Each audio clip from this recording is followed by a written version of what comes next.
The Lost Cryptids Conservatory, where we will shatter your reality to bring you closer to the truth.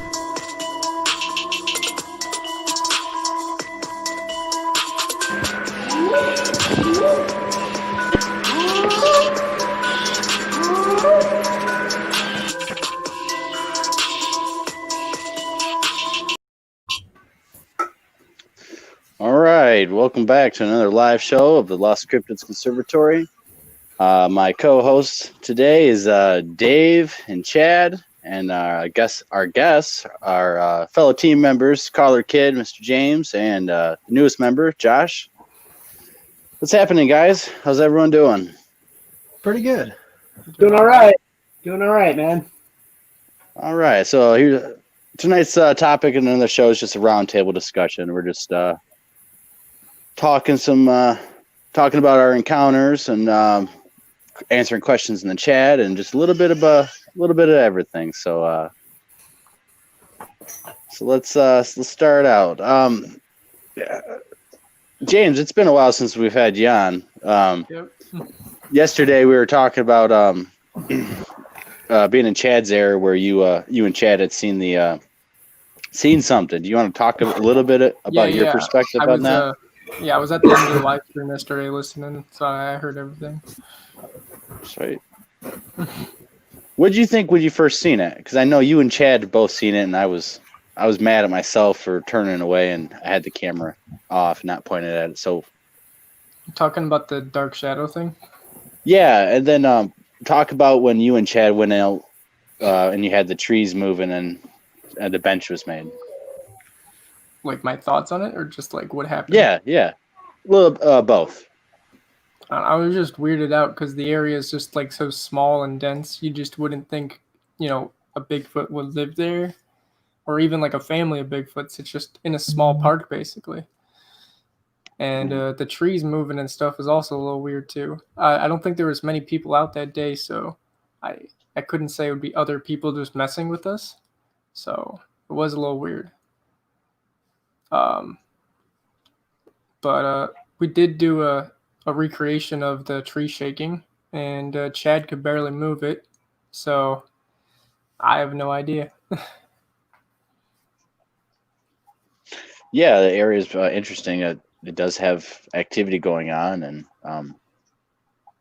it's weird because it is a small but viable place, and it seems like they have no issues thriving there, living around there. And so a lot of people report is Sasquatch on the verge of civilization, cities, suburbs.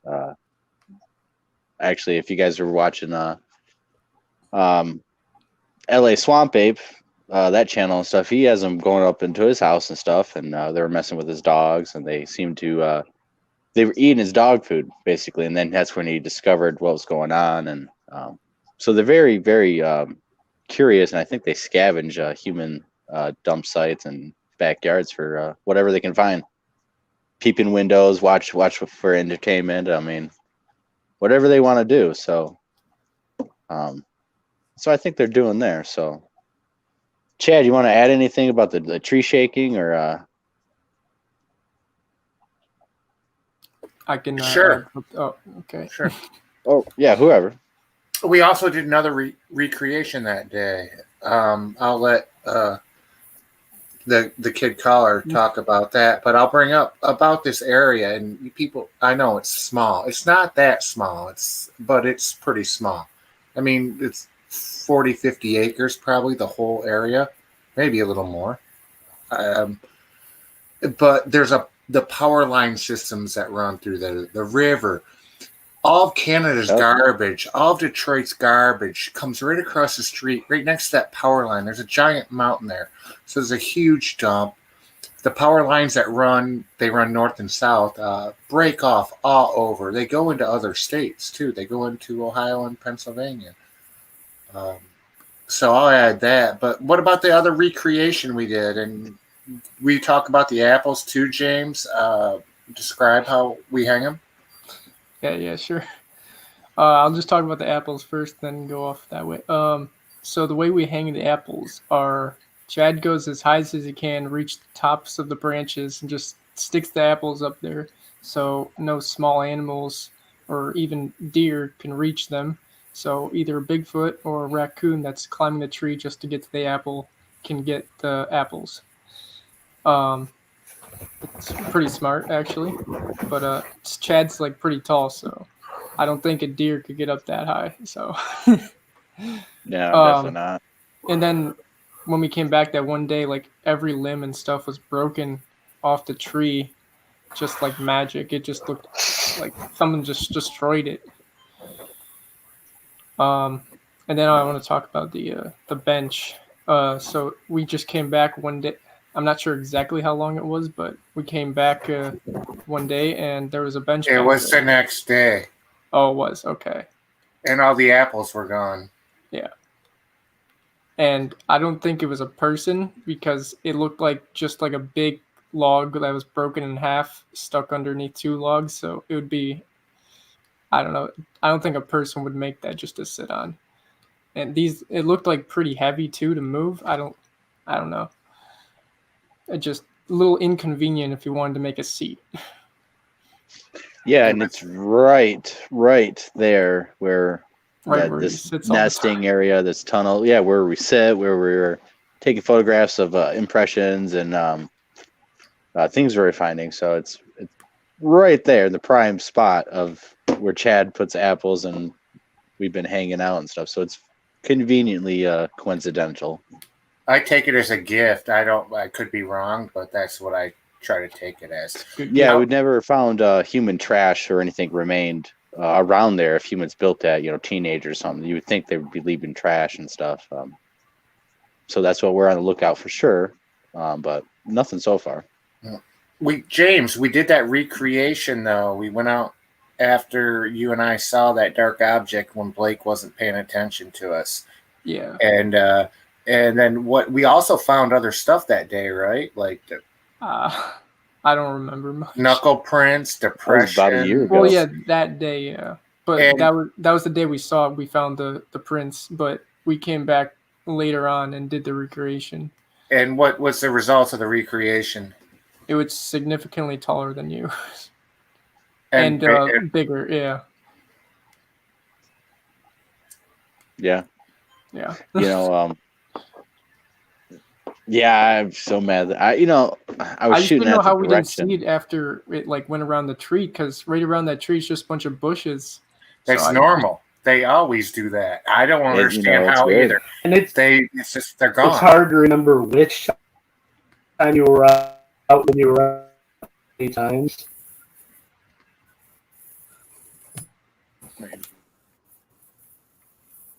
What was that, Dave? I think we lost him. Yeah. The weird thing about it was how quiet it was. Oh, we heard it kind of creeping up. I'm a little here. bit. There was, Oh no, he's back. but when you guys seen it and it like went away, it was quiet. It wasn't like a bear running through the woods, crashing and stuff. Yeah. It was just like instantly, and there was no noises, just birds chirping basically. Mm-hmm. No other sounds or movement in the woods? No. Oh, he's gone. He's gone. He's gone for now. So, what do you think about that spot out there? Well, hang on. When you asked about sounds and movement, what about when we first got out there? You, Blake, and I walking when we were getting paralleled and all that. That's before we even went into that area. Oh yeah, I did capture a few weird things on audio. I couldn't explain what they were, but it could have been the gun range that is a few miles out. Mm-hmm. Yeah. Yeah, we heard it creeping up on the backside of the trail when you first showed us this where your tent had got destroyed. It sounded like something creeping up, but it wasn't for sure, and there was a blue jay making an alarm call. When we went to the actual nesting gifting area where the bench is now at, we heard the same sound, like something was creeping up through the woods and stuff, and we were hearing birds. We were filming the area, and I look away. You guys seen it, and it hides away. I walk right up to where it's at, find the print. I didn't hear nothing. I didn't hear nothing like, go through the bushes, nothing like that, which is very weird. But that sound creeping up was, weird. I'll know if I hear it again for sure, especially in that area. So what do you think about the? Go ahead. Go ahead. No, go ahead. What do you think about the area out there, James, in terms of it being viable and definitely squatchy? I mean, I really like the power lines as a conduit for the movement in and out. But what do you think? I think it's got potential. It's really close to the river nearby. I think it's the Rouge River, and the park keeps going pretty far. So I think that it is possible there is something there, but I think it's a good location. What was the question again? Yeah, I think the river is the key thing there too. Is the waterways plays a viable role for maybe aquatic plant life that they eat, fish, turtles, crawfish, every single thing. Maybe they live underground, have undercuts made. I mean, we just don't know. Maybe. I think you definitely need to look at the railroad lines that run through an area, the rivers that run through an area, power lines that run through an area is all conduits for them to travel. And I think that is the key to understanding where they're at.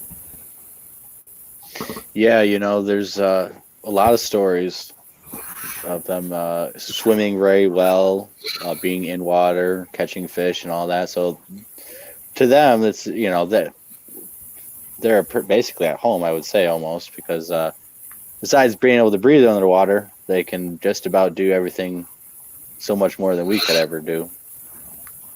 And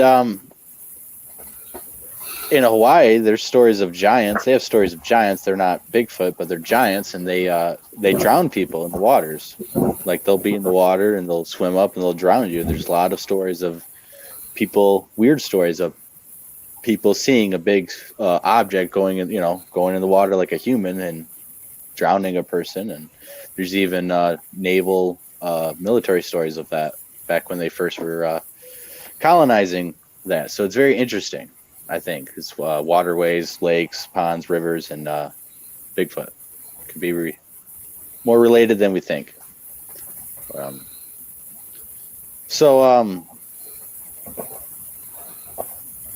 Yeah, let's. What do you guys think about the giants and stuff? Different stories. Not necessarily Bigfoot, but like giant copper mounds where they found giant axes with 8-foot tall people and.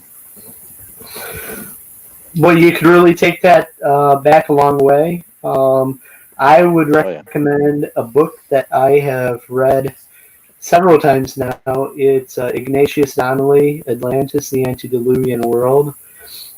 And it really, really documents a lot of that in that pre-Ice Age civilization and pre-Ice Age times, that there were giants, that there was high civilization, just not primitive civilization, but high civilization that existed at that time. And I firmly believe that we have been around the way we are today for a couple 100,000 years, and we have had catastrophes happen. The last one being the Great Flood, as in the Book of the Hopi, right? That we're on our fourth world. And that we've had catastrophes knock us back to Stone Age more than a few times in our history, and there is evidence for that.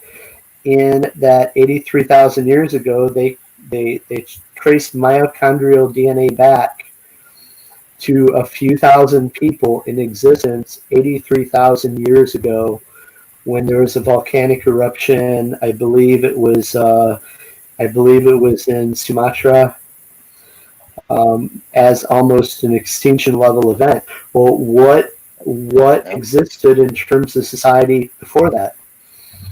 Pompeii was almost extinction level event too. Yes. For the city. That was city, yeah. Yeah. Yeah, super volcano Krakatoa over there too. When that went off, that was a big level event. But yeah, that's right. Only a few thousand humans, very low population, but we bounced back from that volcano and from several other things, like you mentioned, like the flood and being probably the most recent. Because yeah, there's evidence of high civilization, ancient civilization, all over the world. All the cultures have it. You know, India especially, their Hindu religion and some of their manuscripts go back way far and describe very techno. I mean, they have flying machines in their stories and stuff. So a lot of things. Did we come back, Blake? Did we come back? Let's think about this. Or were we just replanted as a different type of genetic modification, replanted on this planet after this catastrophe? I mean, Well, we don't know because it's like we wake up with amnesia. You know, something happens and we lose everything, and then we build back up and we wonder what happened. And alien intervention. Alien intervention, possibly. I mean, there could be test. We were all test tubes when we came back, man. They had us in test tubes and they incubated us. And that's a very interesting theory. It could be. Hey, Chad. Are you a Von Daniken? Are you a Von Daniken believer? Have you read his book? I have not. Eric Von Daniken, Ancient Astronaut Theory, Chariots of the Gods. Well, you know, I know back to the giant thing. I know giants have been mentioned all the way back to biblical times. You know, like David and Goliath, and and you hear stories, you know, from the Bible itself that talk about giants, and you know, there's a lot of stuff. I'm not not necessarily Bigfoot. You know, you never know if there was a correlation then to if there was like a experiment gone wrong, for all we know. Or Josh, it was not the Neanderthals did interbreed with the Homo sapiens, and who's to say that one of these lines between the Neanderthals and the Homo sapiens became Bigfoot in the midst of the last ice age and before the last ice age.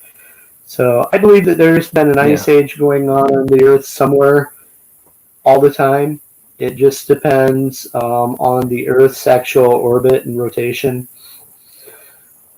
And that stuff that they're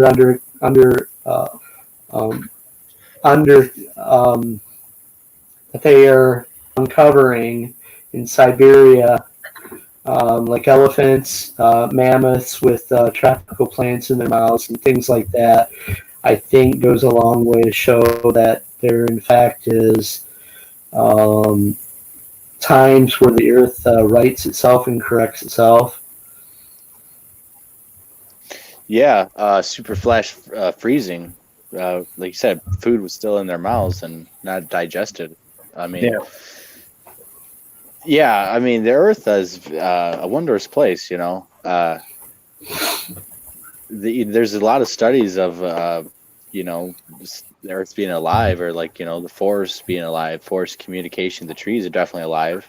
There's a study in Europe of this particular forest where all the trees, he's studying how they communicate with each other, and they are alive, in fact, and they are possibly intelligent.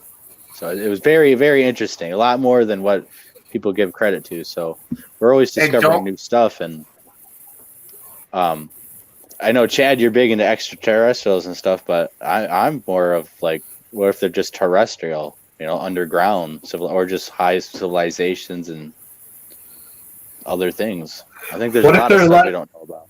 What if Bigfoot's a leftover before the last ice age? And there's ancient Greek cultures. Nothing survived the last ice age, okay? Everything that's was not true. regenerated. What survived? No, after the Baby plant life. Plant life, everything yeah. was replanted.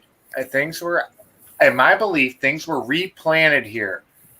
Okay, it was a catastrophe. It's something that's eventually going to happen again, sometime. Not in our lives, but it's eventually going to happen again, and everything's going to be wiped out, and things are going to be replanted here again. I'm a firm believer that alien intervention is the biggest factor in our technology, our development, our what's the word I'm looking for? Advancement as a humanity. Evolution. Yeah, I know, Chad. That's why evolution. The word I'm looking for is evolution. Yeah, and you know what? I don't believe that. You know, I believe other things, but it's interesting. There are a lot of things that do point to some interventions and stuff. You know, whether they're extraterrestrial or just terrestrial, or under from under the ground. What do you? I was Go going to ahead, say there. a lot of that, pointed at the Egyptians and the Aztecs. They seem to be way beyond their time, and then the Aztecs just mysteriously disappeared. And there weren't any signs that their civilization was going downhill, and so no one really knows what happened with that. But you see some of the technology that they use that were way beyond their time, which might point to extraterrestrial intervention. I've heard stories or documentaries on that. Yeah, they had the ancient technology. The stonework that they have is not matched by anything that we can do now. I mean, you can't even fit paper through these things, and they're formed, and there's a lot of stories of cultures, even the Tibetan monks I just seen recently, that they go up there and they meditate and they they chant and make these sound waves, and they said that they can move rocks.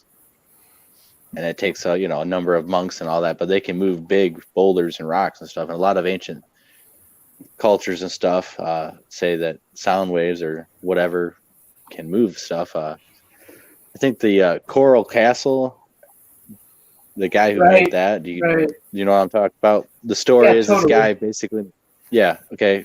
Well, the neighbors heard like sounds and stuff that he was making, and then no one knows how he did all that. And he was old when he made it. He was really old, and he did all this stuff. He was not a young man. No machinery, no nothing like that, and he created way more stuff than what Stonehenge is, with just as big as blocks, just as heavy, and the only reports that were sounds and I think music and stuff was heard. Caller Kid, what do you think, buddy? I don't have any input. I just is first time hearing this. So. Okay, that's all good. You're a young buck. It's all right. Yeah. It's all like ancient lost knowledge or high strainedness, just stuff that's ancient, still modern, but we just don't know what it is. And lost technology used to be called magic. That's what Bigfoot. Yeah. Go ahead. Yeah, something's usually beyond our reasoning. It's either considered supernatural or magic. Yes. Until science catches up with it and can prove it's true. And 500 years from now, what are they gonna find out? What is our science gonna know about energy, light? What is our science gonna know about quantum physics that we don't know about today? And I venture to say that they're going to know a lot more, considering our technology, our knowledge is growing exponentially if we don't destroy ourselves first. That our knowledge will have a lot more of the answers a few hundred years from now, and including Bigfoot, including tales of them cloaking and portaling and things like that. What are y'all's theories on them possibly being Nephilim? What's that? I hope not. Or, I said I hope not. The Watchers. Yeah, go ahead. Go ahead, guys. There's no bloodline for Nephilim. There's no DNA for Nephilim. So until we No. can say here, I mean, we have DNA from how many different things, Blake? I mean, you know this better than I do. Animals, recognized No, animals. I'm talking about the archaic Plant human life. primates. The archaic human primates. We have no DNA of Nephilim. I think about 8 or 10% of people have Neanderthal DNA. The percentage was low. I don't remember the exact percent, but they can trace us back to them, and who knows, which branch of hominid could be from Homo sapiens or part Homo sapiens that we could attribute to Bigfoot. Well, the reason I bring up the subject is, I know y'all have all probably heard the Lost Book of Enoch. Yeah. The Lost Biblical. And it talks about interbreeding with angels and with humans, angels breeding with humans, and that's where the theory of Nephilim comes from with these creatures. And that's why I brought it up. Because I'm a Bible reader, so I try to make connections. Yeah. Where I can, sure. And then I've also heard one of the comments that just popped up actually made me think of this. Gene Hudson said, "What if aliens are angels?" I've actually heard that as another theory as well, and that might fall into that might connect to the Nephilim category, kind of in my mind. It kind of makes a really strange connection there, if that makes sense. No, totally. Lucifer was a fallen angel, and it is believed, that demons and all that are actually fallen angels, and that they also did some interbreeding, which caused created some bad Nephilim. Yeah. No, that's just the theories. Yeah, let's take a big deep dive, guys. So the Nephilim. Yeah, what yeah, are like those? the What's story a of. Nephilim? Okay, so Lucifer fell with his angels, but also there were angels who were who lusted after women and chose to come down that way too. They bred with human women. Their babies are called the Nephilim or Raphaim. There's different ones too. Some say that the Canaanites were dog Nephilim, Canaanites.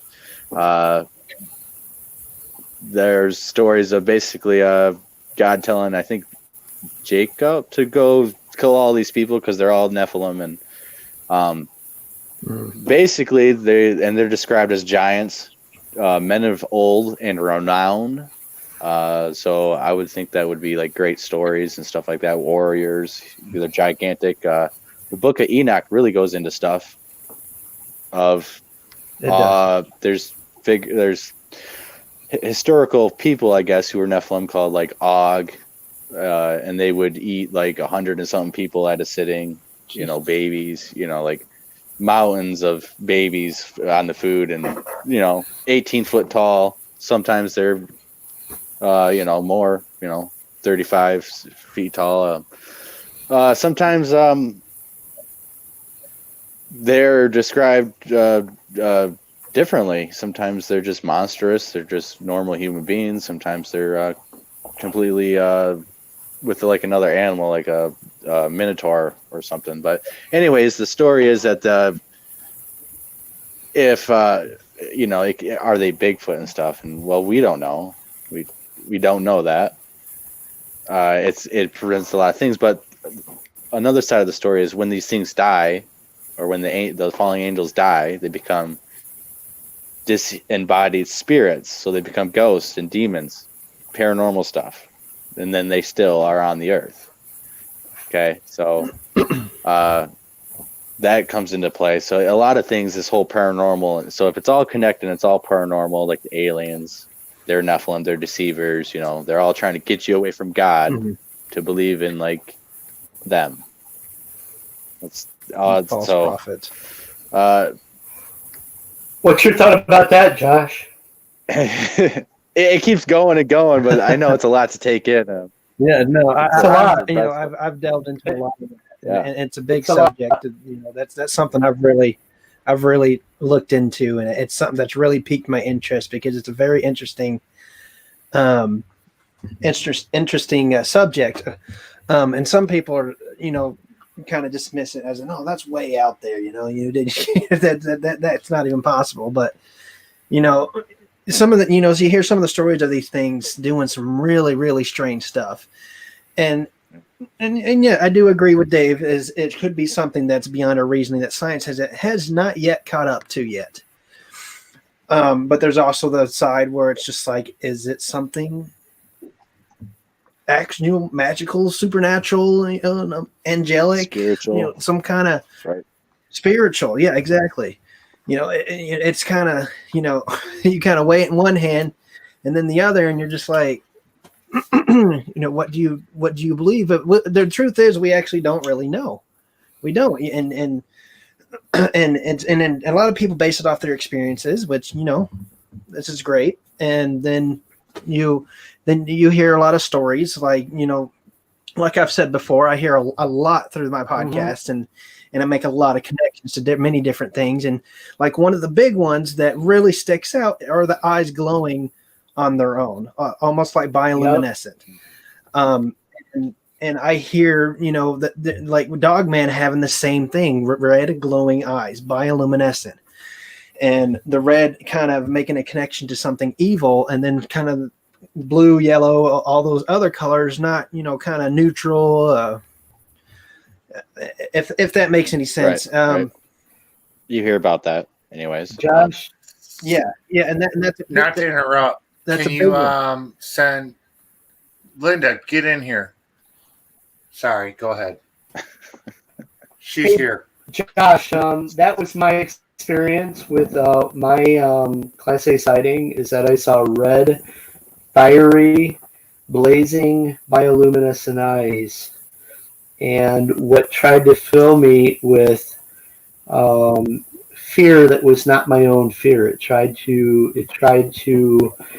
project its fear upon me, like it fed off of the fear or something. And it's interesting that you do say that. Was it demonic? Was it Sasquatch? Was it a cryptid? I don't know. But it was about 30 yards off the road, and it had 2 arms, 2 legs, no neck. A head is about 78 feet tall, and the eyes are really what stood out in the whole thing. And then just feeling intruded upon. Feeling like I was under attack, or just feeling like it was trying to project fear upon me. Like tigers use ultra low sound to project fear upon its prey. Yeah. And then I know you told me that the power line, electromagnetic waves, and all that, and I actually have never heard that until I talked to you guys, which I also found very interesting. I'd like to hear. I'd like to learn more about that. Well, it's hard to prove. We're going to actually do studies this year. That's what that's basically what we all have. Bulbs. We don't have anything. Everyone has theories. No one has definitive proof like, Sasquatch does this at this time of the year. Yeah. Or Sasquatch has this ability. There's things that happen when we are in the field where we have activity around us. But again, is there other stuff going on, like spiritual? Like if Bigfoot's just Bigfoot, is there like the forest is haunted? Okay, is there disembodied spirits there? Is there Native American battlefield and mounds and stuff? Other things going on. I think there's a lot of stuff going out there. That's why the missing 411 stuff happens a lot, because I don't think it's all Bigfoot. Right. But a lot of them seem like Bigfoot, but not all of them seem to be. They can't. Go ahead, Josh. Go ahead, buddy. That is actually that should bring something else back to the the missing 411 about some of the disappearances of why you kind of think it makes you realize that these creatures are just like us. There are some good and some bad, and in a lot of stories will tell you that. And you hear about these stories where some of these kids get lost in the woods, and they say a bear was bringing them berries and stuff and helped them find their way out of the woods. I've heard stories like that, and then I've heard stories where people get lost in the mountains, and they get carried out of the mountains, or they're shown how to get out of the mountains by these creatures. And one of the really big ones that stick out to me is Mount St. Helens, that you hear stories of where the Sasquatch actually helped the military and the rescue teams rescue people. And showed them where people were buried or trapped. So there are good ones out there, and then there are bad. And they're just like us. Yeah, and it's very interesting. Who knows? Maybe they do communicate with the government. Maybe the government has a treaty with them, like the Indians, and say, we'll keep you guys a secret. You guys just do this and try to keep you guys under control. And if you guys don't, we got to take, we got to do something. I mean, who knows? Exactly. Yeah. Just another far, theory out there. So what's going on, Linda? Hi, Linda. How are you doing? Doing good. Still there, caller Chad. kid? Of course, caller kids. Yes, I'm still here. James. Chad, what is there something you wanted to speak about right now? I know you wanted to have Linda on and stuff, of course. Actually, no. I want Linda to just, if Linda has a question. I did, but now Linda's on, so. No, I misunderstood. I thought you wanted her to talk about something specific or something. Linda, you actually have a great story, though. Tell us about what happened in Mayo to you. Oh, and Mayo. Yeah. At the woo-woo place. The woo. Yeah, the woo. Yeah, the woo. The this place is all is very interesting too, because it goes right with what we're talking about. It is interesting that we say that, because I'm actually hearing around the internet. I'm seeing a lot of posts on different places from other people who are not a part of our group that also have had these types of experiences up there in Mayo, like where we were on the Rifle River. I hope that's the right. Yeah, it's a big area, right? Oh, I just ran everybody off here, didn't I? I didn't mean to put everybody out. No, Linda, we do this so that it helps the bandwidth and less skipping. Cool. We're all here, I promise. All right. We're here. So, That's Chad's idea and stuff. He does it.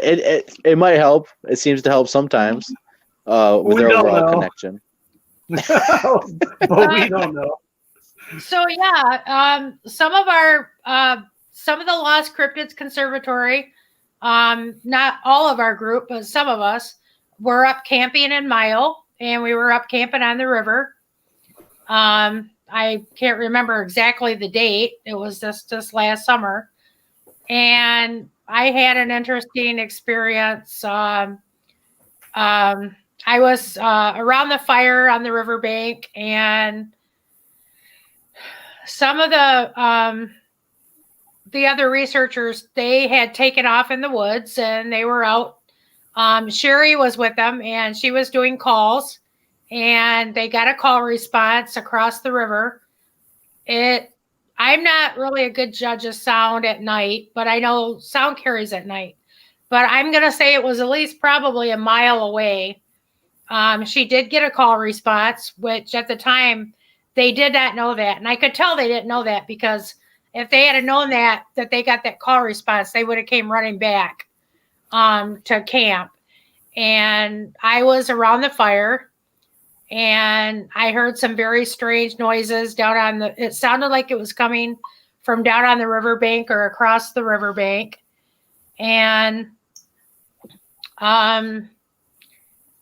it actually ended up being the whole PTSD thing. I got a little, I was kind of frightened by the whole experience because there were the strange noises, and then there was two separate, I didn't see anything. There was no visual. All I can tell you is what I heard.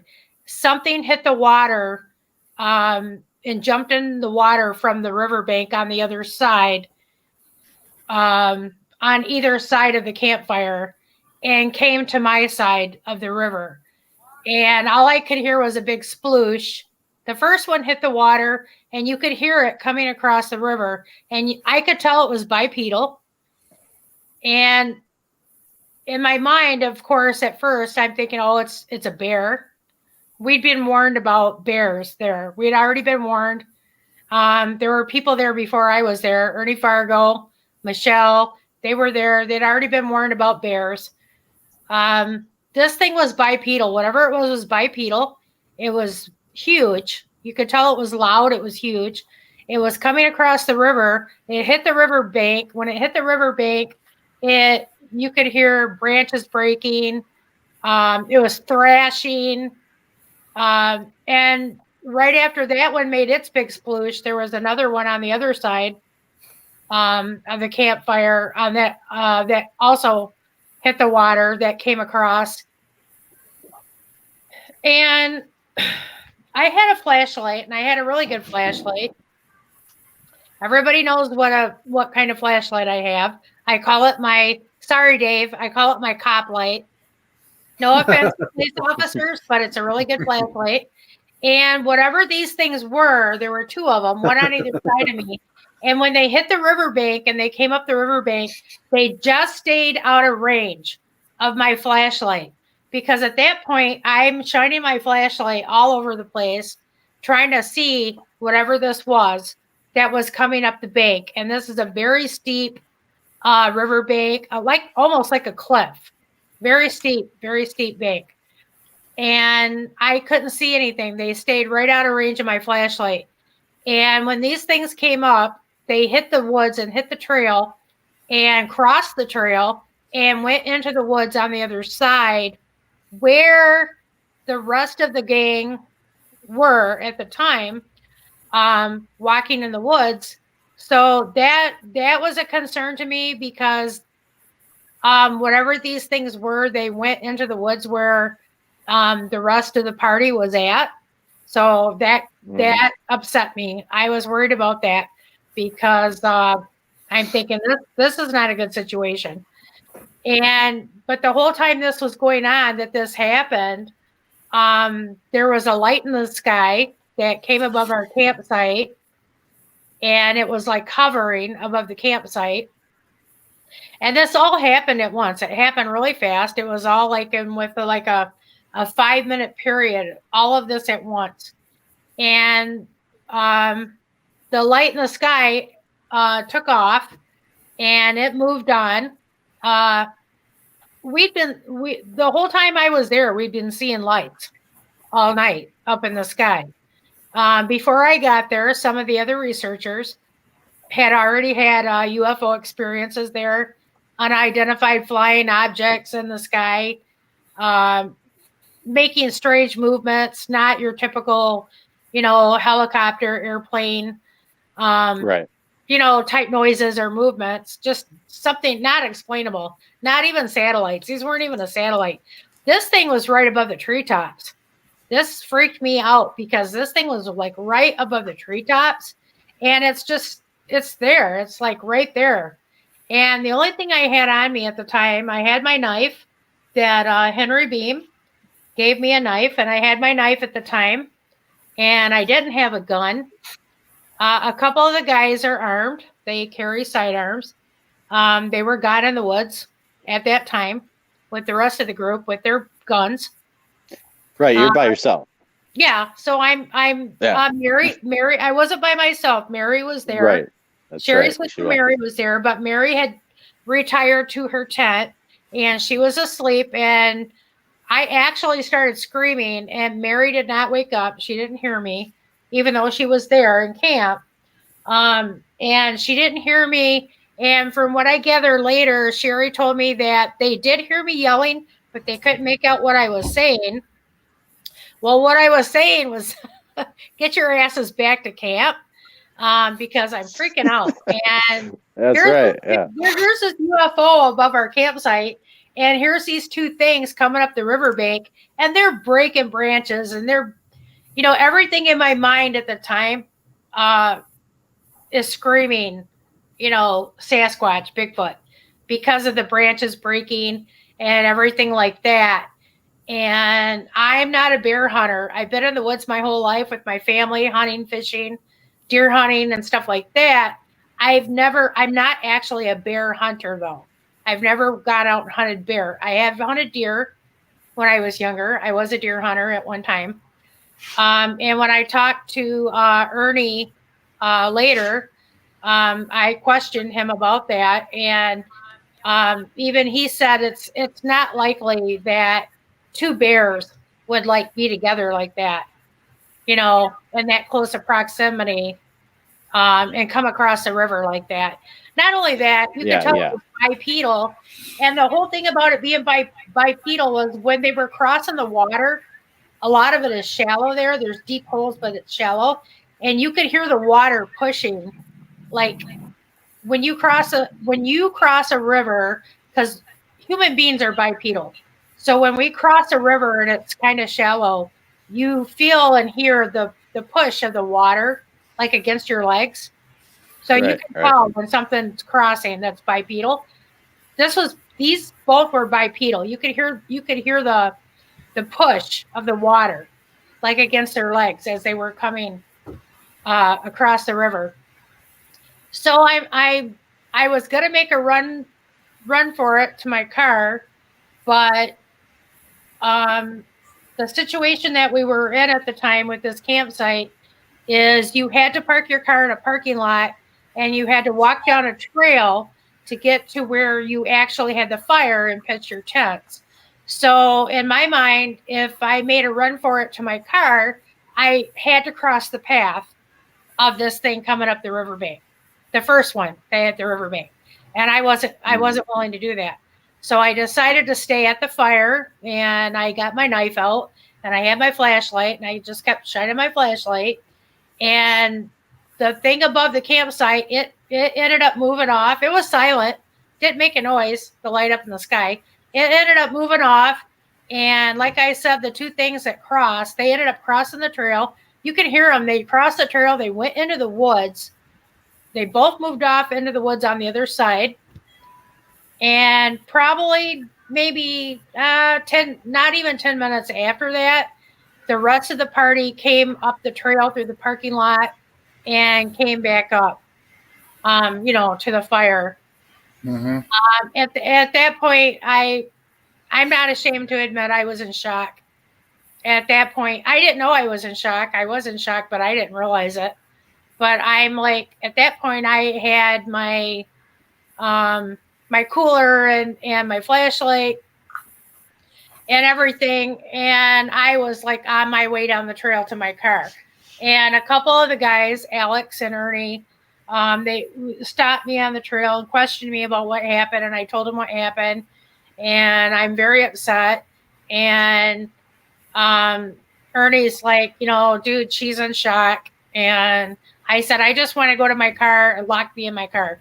So they actually had to put me in my car, and I locked myself in my car for the night. If I could have left that night, I probably would have, but I have a question, Linda.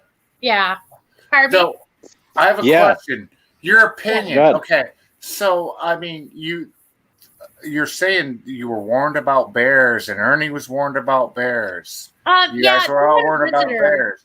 Yeah, but they had a visitor. In your opinion, do you think you were being warned about bears? Or do you think you were being let known that there's Bigfoot activity going on? No. And they're just saying bears. And they're just saying bears. So when you say we had bears in our camp, we heard them all night. Well, I'm not the person. I'm not the one that was there that talked to there was an elderly gentleman that showed up to camp. You'd have to ask Ernie because him and Michelle were there first. and you'd have to ask Ernie his opinion on this, but him or Michelle. But I actually didn't get to talk to this gentleman, but there was a gentleman that showed up that I guess he said, you kids don't want to camp here. There's bears here, and they pretty much got a warning that we shouldn't be camping there. And this is at Mayo. Yep, this was in Mayo at that exact campsite on the riverbank. Okay. Now I want to ask. I want to get another opinion. Just sit with us, Linda, please. Mm-hmm. I want Josh's opinion because he's very experienced with. There's bears in Texas. Come on, Josh. I'll go. Yeah, there you go. Oh. Can you hear me? Yep. Go ahead. Yep, you're good. What's your opinion on all this that we're talking about? Well, I know, and there are stories of black bear in Texas, but there's also some in Colorado, and I go to Colorado a lot. And bears are, typically loners unless they have cubs or it's, it's season where they mate. So yeah, they typically don't come in pairs like that. Usually when you see one, it's one or cubs. That's usually what it is. Because the male doesn't stick around with the female, after mating season, and usually the females are used. Sometimes the males will even eat the cubs if they're not protected. If that doesn't sound good. You mean if it's not their cubs or just? Are we talking about black bears or black bears? Yeah. Okay. Black bears, grizzlies as well. But typically they don't move in pairs unless there's cubs, and Well, that's what Ernie said. Ernie was a bear hunter. Ernie hunted bears. Actually, the truth is males eat male cubs. Okay, yes. So right. Yeah, that happens with a lot of animal species, though. That's why that happens a lot in the animal kingdom. Go ahead, Josh. Mother bears are very protective of their young. For that, I believe for that main reason, they're trying to protect them from the males because the males do know the area as well. That's usually why they're so protective. But yeah, back to your thing. If they were cubs, they wouldn't have made as much of a ruckus as what you heard. No, they were breaking branches when they hit the riverbank. I heard him hit the riverbank, and I'm thinking something's going to walk up the riverbank, but I didn't expect to hear the thrashing and the stick breaking and I left this part out. I didn't tell you this because it sounds stupid and silly at the time. I feel like an ass, but when they hit the riverbank and they started breaking the branches and there was all that thrashing going on, I actually I told Ernie this. And I told Ernie and Alex this before they locked me in my car. I felt like it was a tactical maneuver. That doesn't sound like bear behavior. The way that one came across and the other one right after it, Linda. I felt like it was a tactical maneuver. Let's answer let's comment to what you just said before. That doesn't sound like bear behavior. The breaking of branches, the thrashing. No. Especially, you said you yelled, right? After you heard that? And that's the point. That's the point when they were coming up the riverbank. I didn't tell you this, but that's the point where I actually started screaming at them. And I told them, well, I'm not going to repeat what I said, but I actually, because I was freaking out, dude. I was scared. So I actually was yelling, and I was telling them, don't come up here because I have a gun. I will shoot your ass. Because at that point, I knew it wasn't a bear.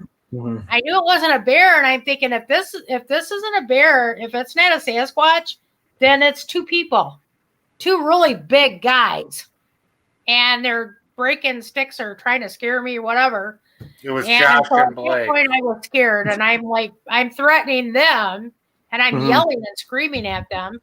Mm-hmm. Yeah, if that was a bear, they would have run off. You screaming like that. Yeah, not typical black bear behavior at all. No, not at all. Any bear. If it was a grizzly, it would have came to eat you. If it was going to do we're that in Michigan, so it's not a grizzly. All right. Yeah, but grizzlies, if they're hungry enough, they don't care. Now, Transatlantic grizzly. The DNR didn't tell us about it yet, right? Caller Kid, we want to get a Caller Kid in. We want to take some questions. There might be some questions for you, Linda. So let's get Caller Kid in here a minute.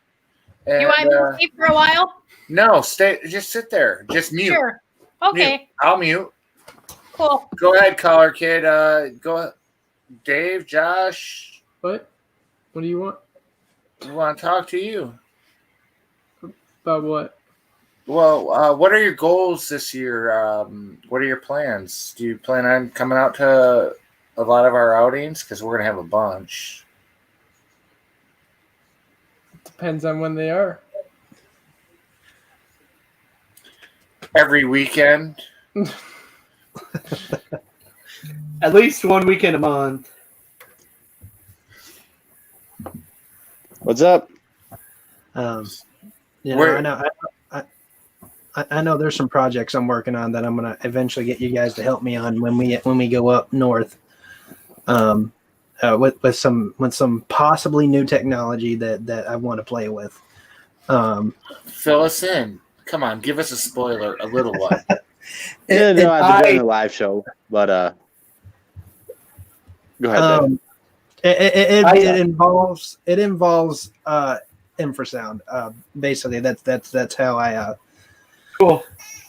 That's the only hint I'm going to drop right now. My guess would have been anti-gravity technology, but infrasound sounds pretty good too. And I say possibly because somebody else could be using it, but as far as I've known, I've never heard anybody doing this yet. So cool. Well, that's what we're all about, is doing things that other people and other groups out there don't do.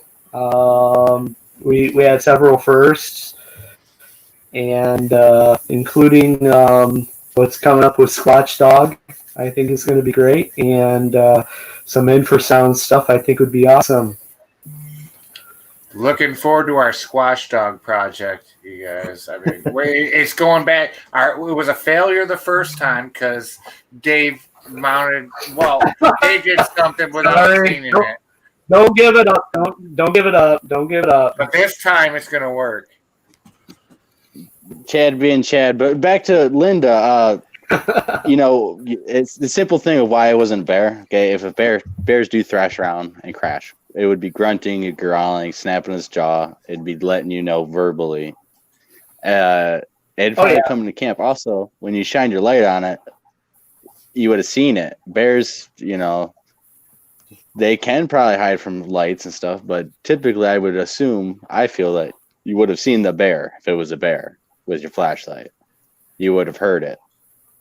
You didn't hear no grunting, growls, nothing like that. And bears, typically when they're like that and pissed off, they're going to be pretty vocal, and you're going to know. So, just one of bears typically don't do that without making vocal. So that is true, Blake. When I had my encounter up north, exactly, Dave. When I got between a mother and its cub on a trail, and the cub was on one side of the trail, the mother was on the other side of the trail. You heard a lot of growling and grunting and a lot of everything. And then the baby cub just disappeared behind the tree and hid. It did know to hide, but there was quite a bit of ruckus. As a matter of fact, the bear tore down half a tree when this happened, and all I could do was back out of there really quiet, get to some high ground, and get collected, and then move on. We have a question that we can't totally answer. Gene, how many are coming north when you come? There's always a bunch of us. I mean, it could be 20, it could be 8, but so that is an answer. That is an answer. As good as what we can give. But I don't think we've ever done an outing with less than 8 or 10 people at all. We've had more. Right. Right. You Other than our solos. Our solos, yes. But when we do the group things, no. There's 8, 10, 15. And now are we've you up grown. to, that is an answer. I'm muting. But I don't think we've ever done an outing with less than 8 or 10 people at all.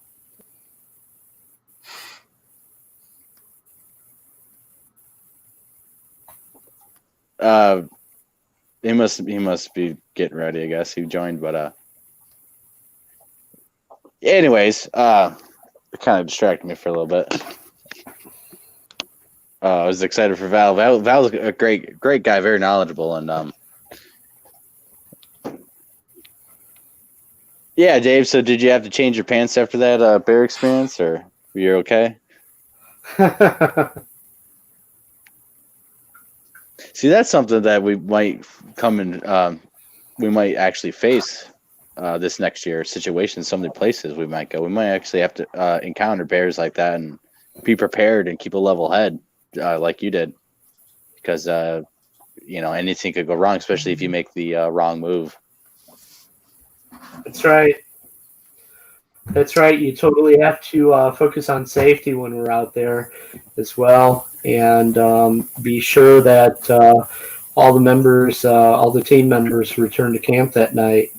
And I wish Linda was on here. I wish she'd get back on here, but we do have.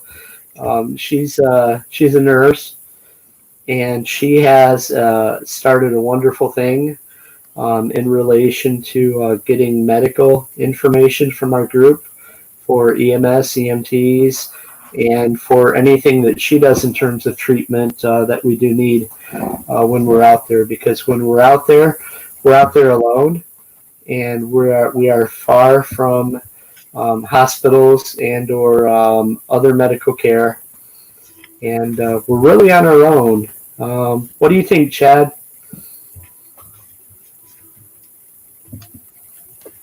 I think what Linda did is like really awesome, and it's really thinking outside the box. I'm on. There you are, Linda. Okay, I'll start over. Tell us about it, Linda. I'm here. I'm still here. I'm just watching you guys. Dave asked what I think about the new thing you started, and I think you're totally thinking outside the box, and it's great. I think other groups, yeah. Hang on, let me finish, and I'm going to let you run with it. Other groups need to consider this and do this type of thing because it can be important. Because there are people that have certain health issues that need to be known in case there's an emergency. Okay, even in diabetes, that's a kind of normal thing that a lot of people have. It's important that if there's an emergency, that the emergency people are able to know about you, allergies and things like that. And I want her to take off and tell how she came up with this idea and the best way to set up a catalog. Well, I came up with the idea is because we have such a big team. And when we go out in the woods, there's a lot of us, myself included, that are what we all call part of the fall club, which are a group of us that have fallen. Yeah, it's not the time of year, Linda, right? Not fall is in the time of year. I don't think it matters what time of year it is. I mean, accidents happen out in the field. And that's just the way it is. And I'm the nurse. So I think of these things because I'm a nurse. Being observant is part of my job. I'm a very observant person. So I'm trained to observe things that sometimes other people don't observe. Not just out in the field, in everyday life. That's what nurses do. So I feel like I'm at my best use in the group, with using that knowledge, and it's in everybody's best interest. What I ask them to do, it's in your own best interest, to give me something, give me information that I can help you If something happens, everybody in the group's gonna get you the information, but can you tell us? Yeah, Can you and tell I other put it in a people book. what they need to do? For other I put groups, it in a book. I put it in a book. It's in my medical bag. I carry it in my medical bag, so everybody in the group can get to my medical bag and they can get this book, and it has the medical information in it. Obviously, if I'm out in the field with one of you and one of you go down, I'm giving you immediate attention. I'm going to start pointing fingers at some of you, and I'm going to be telling you, you do this and you do that. It's the same as a 911 scene in a car accident. You have to get people to do, they need to do what you tell them to do, and you need to do it now. If I tell you call 911, you need to call 911. You know, it's the same as a car accident. It's no different. If we're out in the woods and it's a scene of a bad accident, I'm going to ask you to do this. I'm going to ask you to go get my medical bag. Who runs the fastest in our group? We have a couple guys that are really fast on their feet. Gabe, we know Gabe is one of them. I nominate fast. Don't say was. Don't say was. I nominate Caller Kid. I Caller Kid, me, and you guys are all pretty fast in the field, right? So I mean, if I point my finger at you and I say, go get my medical bag, then I expect you to go do it like right now, because it's but your truck's always locked. You got to give us the key. What? At that point, breaking the window, I think, is an option. Right. Now, Linda, sorry about your car, Linda. We want. Does anybody have questions for Linda about first aid and safety and things? I mean, Linda's here. She's a nurse. She's a legitimate nurse. So if anybody has questions or questions for Josh, the kid caller, or anybody else, now's the time to ask. Chad, go ahead. Chad, the thing that I like about what Linda's done here is that you're thinking ahead of the ball game. You're thinking not only one step ahead, but you're thinking more than 2 and 3 and 4 steps ahead in terms of what could happen out there. And I would just say that all other groups that go out there, and if you go out there alone, I've been out there alone, I would pack enough food, water. I would pack enough like thermal blankets. I would pack shelter. I would pack a way to make fire. I would pack everything that I needed to do in case I had a fall and a broken ankle, and I needed to stay in the woods overnight. This stuff happens. It's rare, but it happens. It's easy to turn an ankle on a. Look, I'm a member. I'm a member of the Fall Club now. I fell in Benton Harbor. I got my foot tangled up in some vines, and it was in the daytime. It wasn't even at night. A beautiful afternoon, and it was after the initial investigation was over, and it was a follow-up investigation in the daytime. And I got my boot. We all wear what we call muck boots, and I got my muck boot caught in some tight grass, and I couldn't get out of it, so I went down. You got it caught in muck. And this happens to everybody, and I mean, we can be out there in the thicket, and what I've run across before is these vines that are partly in the ground and partly out of the ground, and you get the toes of your boots caught in the vines. Yeah, that's what happened. Yeah. There's not a whole lot you can do. Let's talk about eye safety. Took me a long time to get off the ground, though. Eye safety. Oh, there you go. So Here's the eye safety thing. Eye safety. Yeah, not just that's another safety, so you don't lose. This is Chad's pet peeve, the eye safety. Let's talk about eye safety. The stuff we walk through, if you're going with us, you need to protect your eyes. Okay, you do. Now, Josh has a story to tell. All I cared He's about got was my camera. Linda, Josh has to finish up a story from the last episode, okay? Right, Chatty. All right, Lindy. So, Josh, what happened? I mean, we got up in that morning. I remember, and I'm like, Josh, are you awake? And you're like, yeah. I'm like, I'm freezing to death. I got to get to the car. I've got to get heat. Boris is freezing. I'm soaking wet. My tent's flooded. You're like, okay. And we get out. We start hiking out. And I wait for you to pack. And we get like, I don't know, 40 yards. We get to the Mylar balloon is where we get. And you're like, we got just past it. Okay. And you're like, oh, I forgot my sidearm. And I'm like, you got to be kidding me. And I'm like, I'm freezing to death. And you're like, I can find my way. You go ahead and you go back to the car. I'll meet you up there. Okay, what happened after that, Josh? Come on and tell it thoroughly.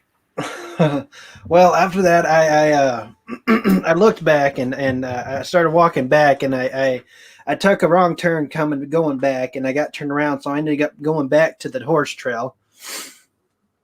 And I know I called Chad and told him to say, hey, I got a little turned around. Back at I ended up back at the horse trail, and I said, I see the markers, so I'm gonna head back out again. And then I got to where the balloon was at, because it's a good, I don't know how far you'd say, Chad, about half mile, a little over half a mile to the tents from the horse trail.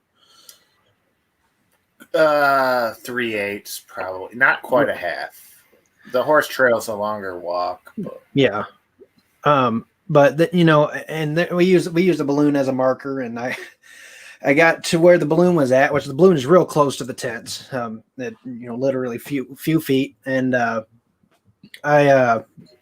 branch 40 yards. The balloon is like 40 yards from the tent. Yeah. And a limb catches my glasses and flicks them somewhere. And I can't see nothing without my glasses at all. So I get crazy turned around. I spend a good 30 minutes trying to find my glasses. So I start walking, and I know I never told people this, but my phone was about 20%. So I was trying not to call Chad because I'm trying to save my phone. And I know, I don't remember if he called me or I called him. And I just remember over an hour had went by. I called you. I'm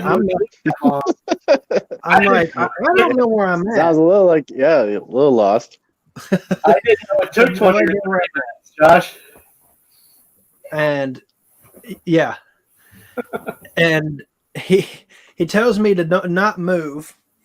And, in my mind, I'm just like, I don't even know if I'm close. He told me to stay where I'm at. And in my mind, I was like, I don't even know if I'm anywhere near the trail right now. Strike one, by the way, guys. Finish the story. Strike one on Josh. So I walk a few more steps, and then I see the road where we actually came in at the horse trail, which is the complete opposite direction from where the tents are at. Right. Strike one on Josh. I told him not to move. I'm leaving the car. I'm still cold. And I'm coming out looking for him. But he moves. Now, did you bring Boris with you when you went out looking for him? No. He's too cold? Yeah. Come. Okay, Jeff. Boris probably gone right through him. And then I found the entrance to the horse trail, and I called Chad. I said, hey, I see the road. And you're like, what do you mean you see the road? And I'm just like, I see the road. I'm at the entrance where we come in at, I think. And so I started walking back down the horse trail because you had already walked. No, wait. He sees the road. I'm like, stay where you are. This is like 20 more minutes that go by. So it wasn't just a couple minutes. Okay. I get to where we have to enter off the horse trail in. He didn't stay where he was. He just kept walking. And I'm like, dude, I'm standing here where we're supposed to enter. Now he's all the way back where the car is. But yeah, I and then I just tell Chad I'll meet him at the marker where we go off into the woods to the tents, and So I met him at the marker, and we walked back towards the tents. I have to stay close to him because I can't see Jack anyways. And watching the ground, watch where I'm stepping, and we get to around where the balloon's at. And Dude, I'm literally telling him, dude, there's a branch here. I swear I am. I'm staying right with him. I'm telling, like, when we get to logs and stuff to step over, I'm literally telling him every bit of the way because he can't see at all. And yeah, so we started looking for my glasses, and lo and behold, I ended up finding my glasses kind of wedged, kind of in a between. I guess it was two branches or two small trees. Oh yeah, make it sound that easy. Yeah, we just got back to the Mylar balloon and just found your glasses. As we're looking for them for like about 30 minutes, at least 20, we're looking for them. And I'm thinking, Jesus, I'm going to have to get the whole camp out here because we already know Josh won't be able to drive home without them. And so I'm thinking, man, I'm going to have to get everybody in camp out here. We're looking and looking and looking. But the funny thing is, I got to say it because you'd probably forget. The funny thing is the blind guy just happened to find his glasses. Well, maybe he had the... at something that looked like my glasses. I touched it. I'm like, hey, that's my glasses. It just shows, how easily you can get lost. And you're right on the trail. You're on trails, and you can get lost. So it's always good to be prepared, especially if you're by yourself in the middle of the woods, especially at night, because you can get turned around. Chad's been turned around. We at Dewey Lake, our guide got turned around. He's been hunting that area basically all his life. But it's always good to have a compass and stuff, or at least know how to read the sun, so it's east, west, north, and all that, or the stars. What constellations and what time and what position they are in the sun, in the sky during winter and summer, because that changes. But also earlier in the night, the stars will be in one section, and later in the night they'll be in another section. So just you have to remember that, right, Dave? Because I know you you definitely know all that. I don't know about that, buddy, but what I do know is when you go out there, don't depend on your iPhone, because when you have no service, your compass isn't going to work. So have a compass out there. I would say have an extra pair of glasses out there. Have a strap on your glasses, I think, is a great idea. And I was out with Val one time, and we hiked for miles. And at some point, and he was wearing his sunglasses on his head, and also wearing them when we went through the bush, wearing them on his eyes for eye protection, because these little branches do come up and they do get your eyes, and it is a hazard. I had mine on as well, but he lost his glasses at some point in the hike, and we hiked back the same way we come out, and lo and behold, I couldn't believe we were able to find his glasses again. So it's very important when you go out, do have eye protection, the same kind that you would wear like when you go to a shooting range. Because those branches will get in your eyes, they'll get in your mouth, they'll get everywhere. They'll hit you everywhere as you go through the thicket.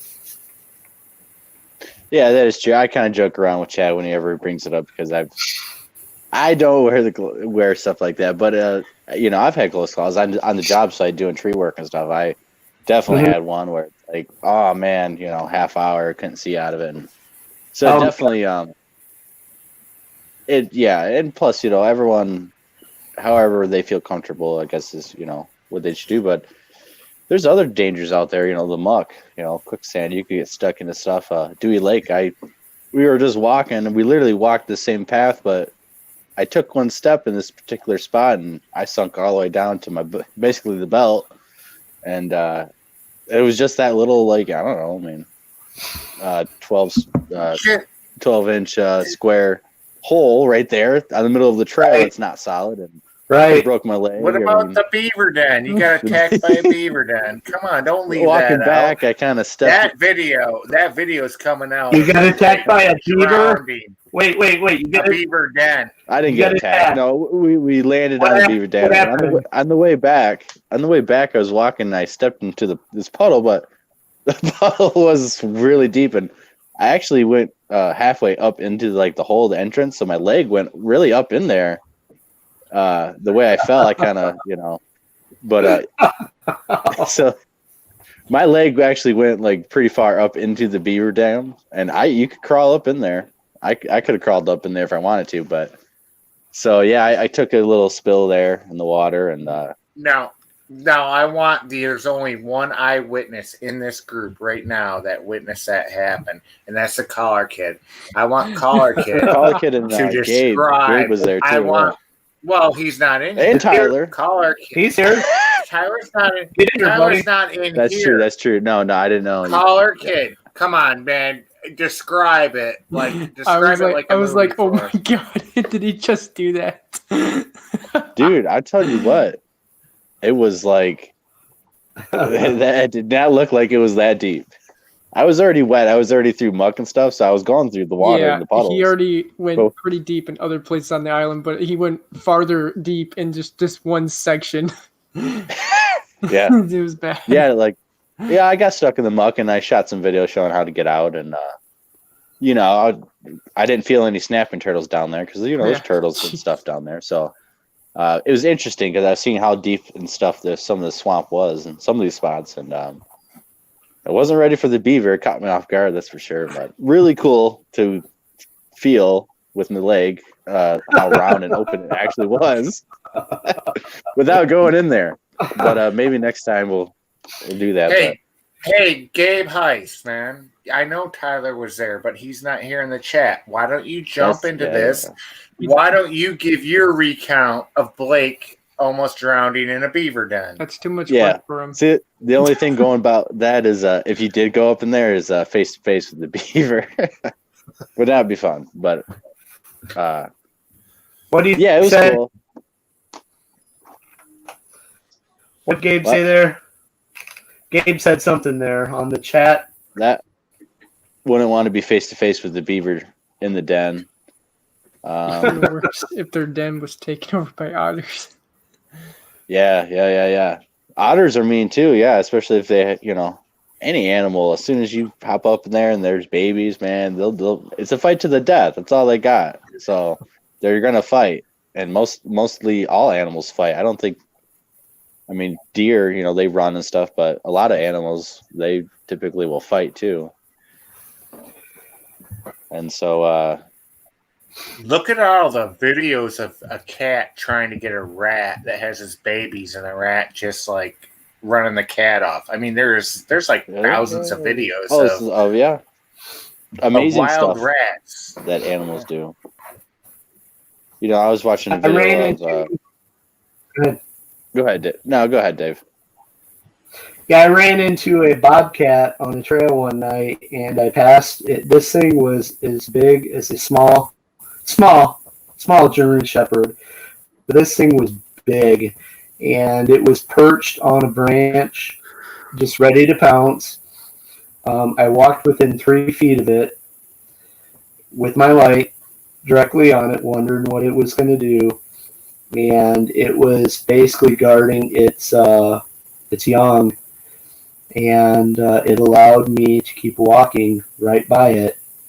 It did not attack me, and it was just amazing. I pointed out to the park rangers where I had seen it because it's a place where people would go hiking often, and people could be at risk for attack. And the park ranger said it was a one-in-a-lifetime encounter with this thing, but it was pretty amazing to walk by this thing within 3 feet. Did make Can any we all- noise? Real quick, did it make any noises or sounds? No, it was silent. It was silent. I first saw the eyes in the dark, and then I shone my light on it.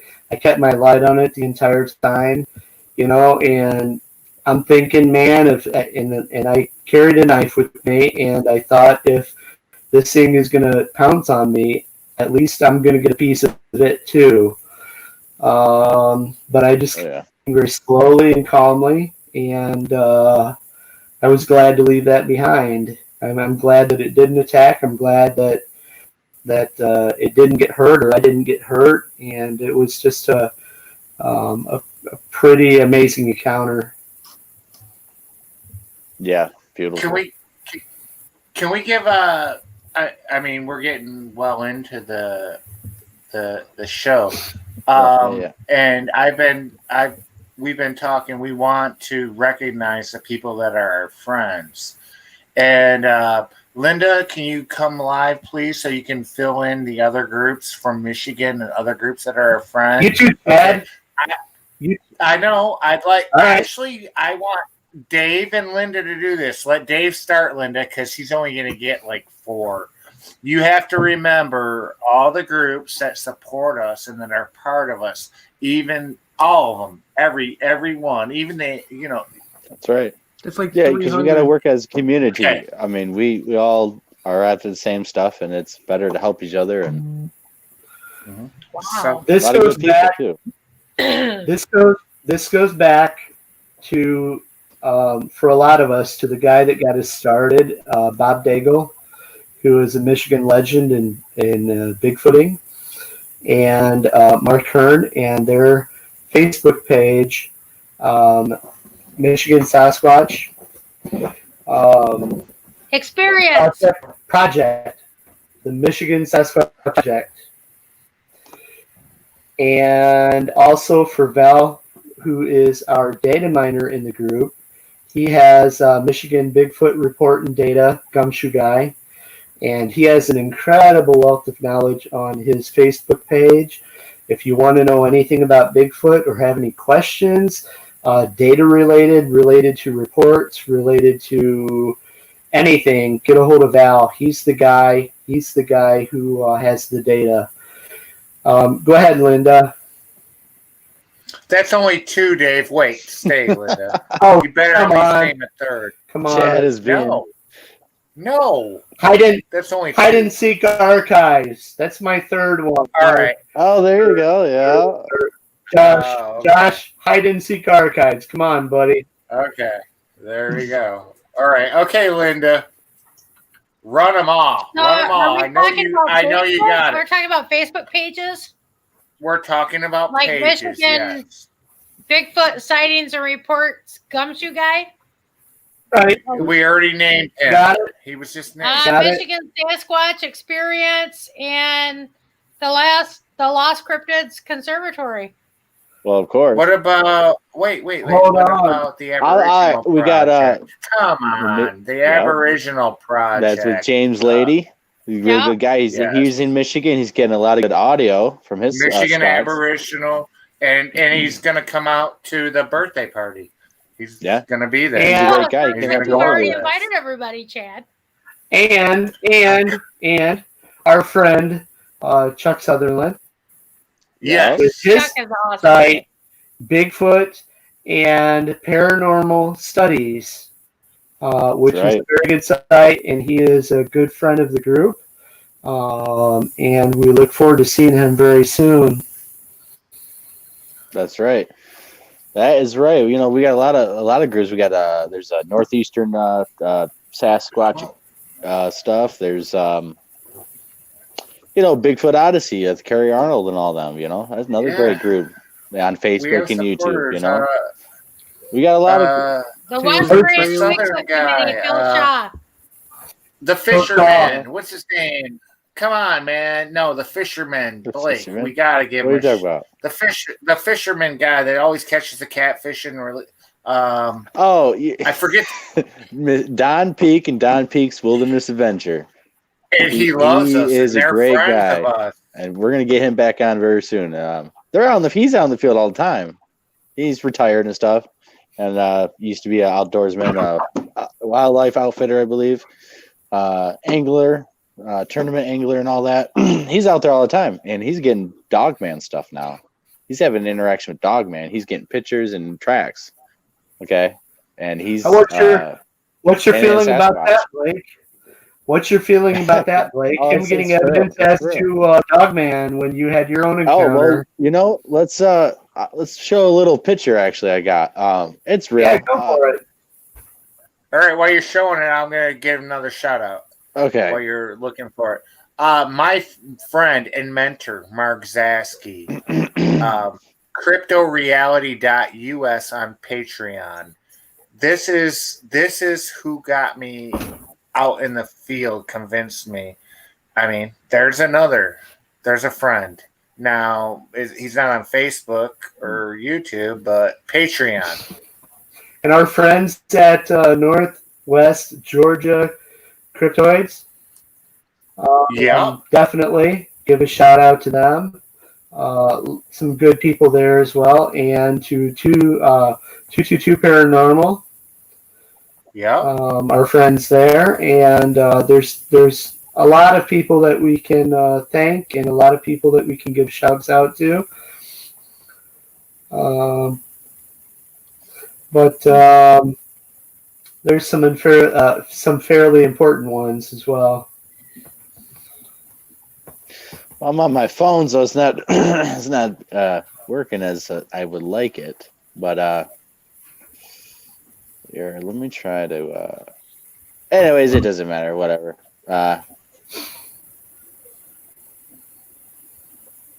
Yeah, the Dogman thing. It's real. I've seen it. It got up and walked. Physically, it's real. Anything else, like as much as does it? Is it paranormal and stuff like that? I have no idea. I don't even know if it's like a creature or if it's Native American shaman activity. There's a lot of reports of that. I mean, well, at least you've seen one, Blake. I mean, I would never at thought. least you have. Yeah. And seems believing. Just like Val says, until you've been in front of it, it means nothing. But once you've seen it, it embeds in your mind. This is what Val will tell you. And yeah, it is. Yeah, it becomes real. And I don't know about that. I mean, it's embedded in your mind forever. You'll never forget for sure. Saw. And people, I never would have thought it until I seen it, and I've witnessed, and until then, it's weird because it's in a place. It's not in the wilderness. It's not on a big mountaintop, the remote, Alaskan frontier. It's in Lower Michigan. It's pretty populated. It's not. It could be anywhere in America, honestly. Anywhere. It could be anywhere in America, which is weird. Just shows that if it is a real physical creature, not like spiritual or anything like that, it shows how adaptable cryptids are to modern humans' way of life. We don't go out in the woods. We're not in the landscape. We don't hunt and guard our property. We're not standing watch in the backwoods. We're not doing any of that. So it shows how adaptable these things are becoming. And if there's one, I've seen one. There's more, definitely, and there's probably going to see more. Honestly, as the future goes on, because they're in the same areas as Sasquatch, and so. And they're a legend until you see one. It's something that you see on TV or see in a book until you see one. And then once you've seen one, it is real. Yeah. Where do we go from here? What do you think? I got a What do you think, Josh? What do you think? I got. Okay. I wanted to get caller, but go ahead, Josh, and then I got caller. Josh, you go first, then James. What do you think about the Dogman and all that?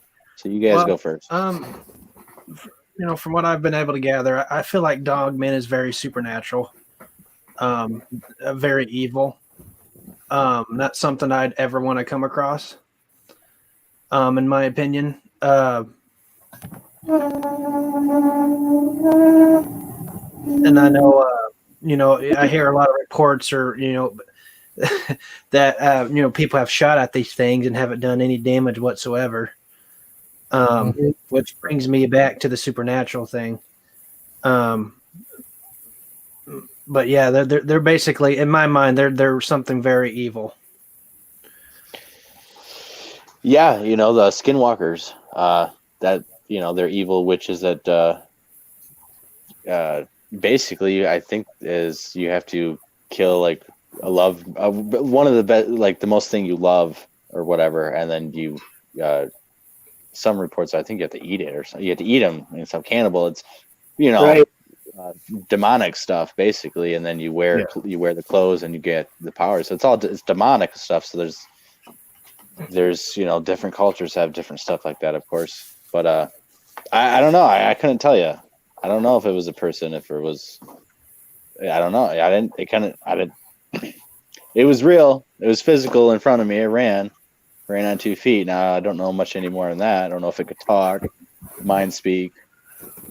It was right next to houses, so it's not bloodthirsty and killing everything because it has self-control to be in the area without causing disturbance for itself. So it has some self-control. I don't know. Well, It's a I got mystery. a question for James before he answers the dog man Yeah. mystery. Now, James, I talked to you. I'm gonna do just me and one other person camp outs, but I want to do one with 3 of us, and I want to go out to my area, and I want to put you in a little tent right there, and right in front of the bench, so at least you have a place to sit, and we'll make a little campfire there, and then Blake and I or Dave and I, we'll camp over by the Impala. But we want you to hang out there all night and do some video. What do you think about that? Yeah, see, that's not gonna happen. Otherwise, being used as bait. Tell us about Dog Man, James. Your opinion. I mean, let's hear it. I was actually gonna go off topic for like a minute. Okay. If that's all right. You can Go right ahead, absolutely. and then I also have one more thing I want you to talk about. But go ahead. Go ahead. Oh, all right. Okay.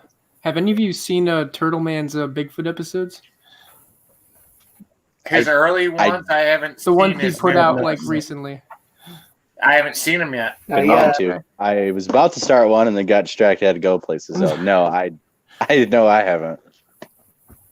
What's going on never with that? mind. Well, what do you think? Tell us No, go ahead. No, go ahead. Well, basically, if you watched him, he had a sighting basically, and he just started filming. And he went out there with his wife and started getting evidence.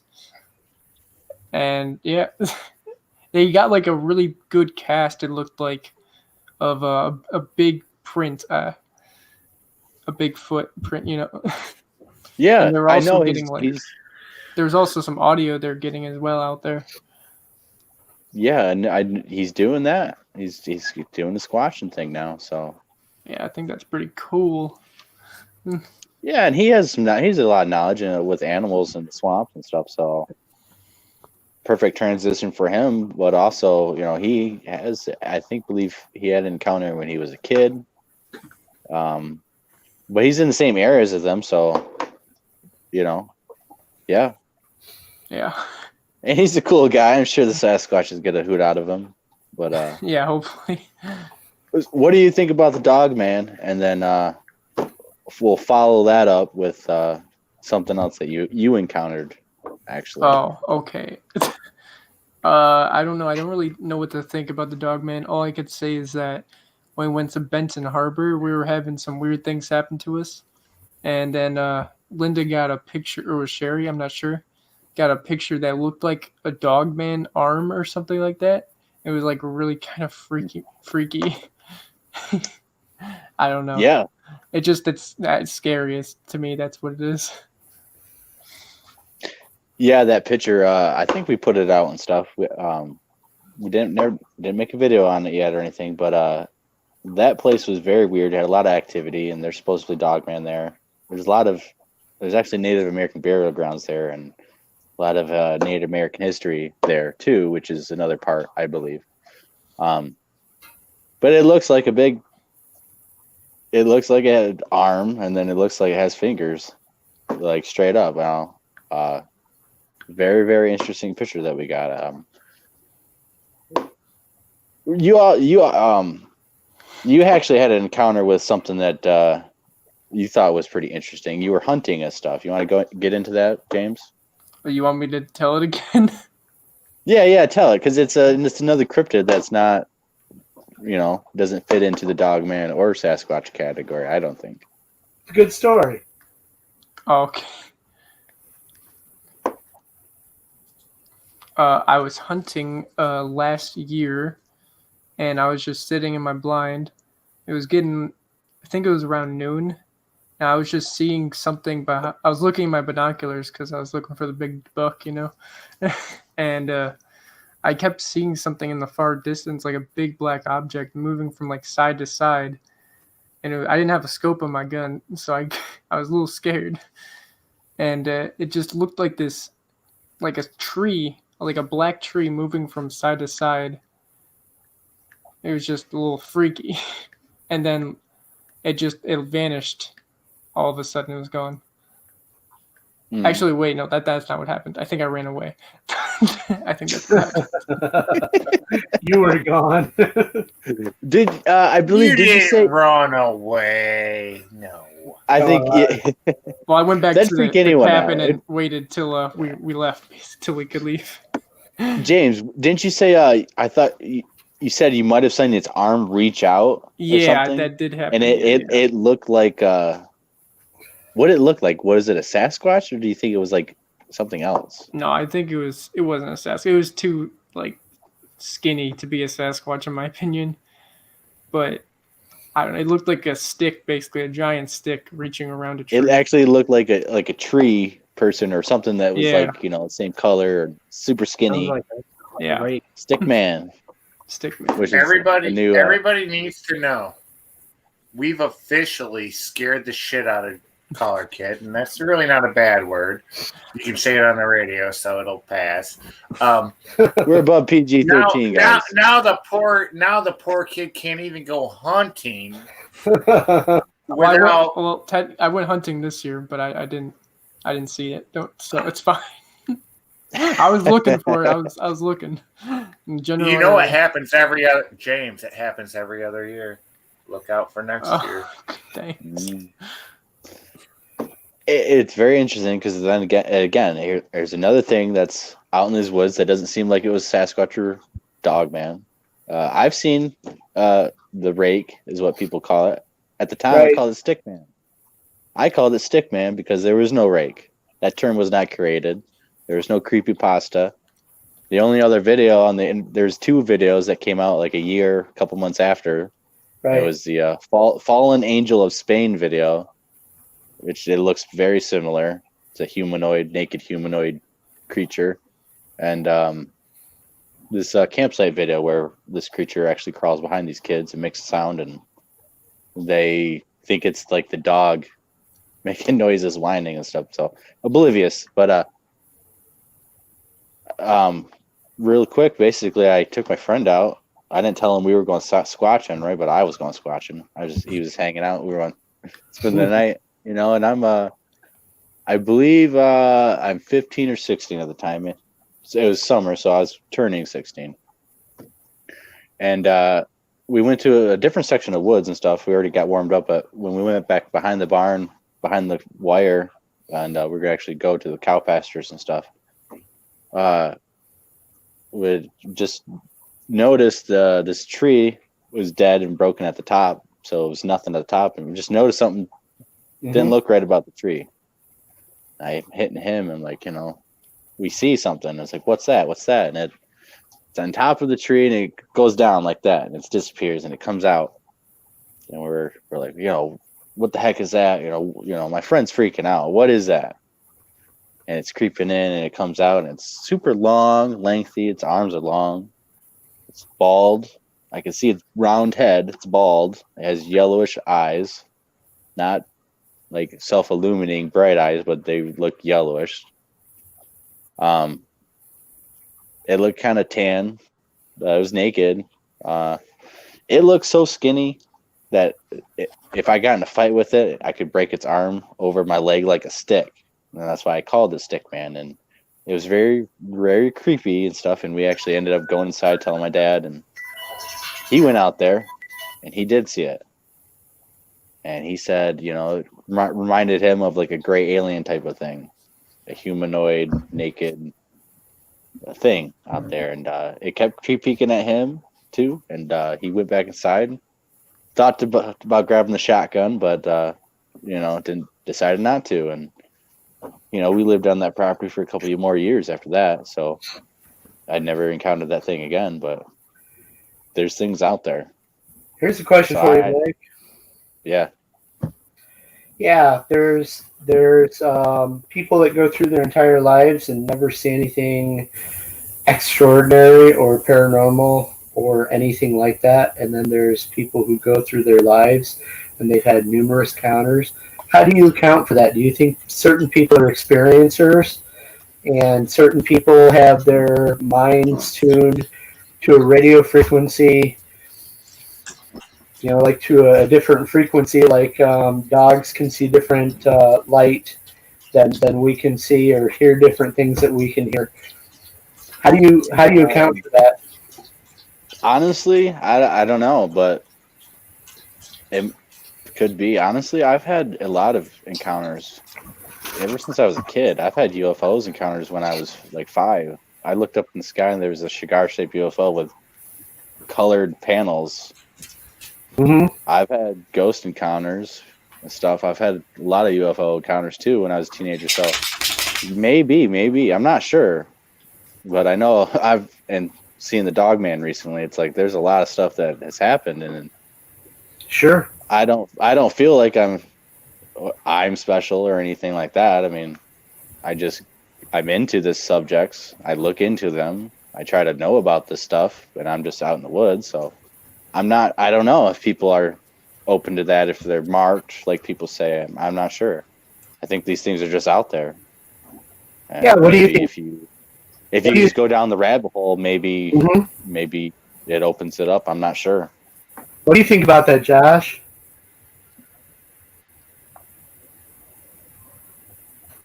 You're muted. No, I'm not. I'm just slow. No, What do you think Josh about is that, muted. Josh? Josh is muted. Okay. Can you hear me Yes. now? Yeah. Yep. Yes, sir. Okay. All right. Well, honestly, when I hear about all the different cryptids, Rake, Stickman, Mothman, and I start thinking about, myths and legends about, all the way from Ireland, Scotland. You hear about elves and fairies and the fae, interdimensional creatures, that kind of stuff. And, I believe there's a lot of truth to it. I really do. I watched, I don't know if any of y'all ever watched Destination Truth with Josh Gates. That was a really cool documentary / show. Sure. And they did a lot of stuff and had a lot of weird stuff happen to them when they looked for cryptids and stuff like that. Like the cameras getting unplugged when they were looking. I think they were looking for an elf or a little gremlin type thing. But I believe all those things are real, and they and some of them might have interdimensional capabilities or cloaking abilities. And all myths and legends come from somewhere. Dragons and you hear stories of knights fighting dragons, and it all originated from somewhere. And there's always some truth to it. And even then, what they perceived as a dragon could have been molded into something. Now what we perceive as a dragon, and if they would have come to our time, they would be like, that's not a dragon. Things do get changed as stories are told over time. But yeah, back to what I was saying, like rakes and then like Wendigos and skinwalkers, that's Native American. Mm-hmm. And I believe there's a lot of dynamic connections to that. Like Blake was saying about the skinwalkers. You know, and you don't ever really know, especially if they are interdimensional and have these capabilities. We may never know. Well, again, that's where the Nephilim things are. They could be all just Nephilim, demonic things that are they're whatever they are, and they have their own special things that they particularly do. It could be, like you said, a lot of it evil. It could be all evil. It could be all, good versus evil. We don't know. Go ahead. And a story that really sticks out to me about the different dimensions, which I wholeheartedly believe there are different dimensions. I believe there are certain people who can perceive them a lot more than others, and are more inclined to see things from those dimensions than others. But I know I heard one story. There's this mountain range. There's actually a few of them.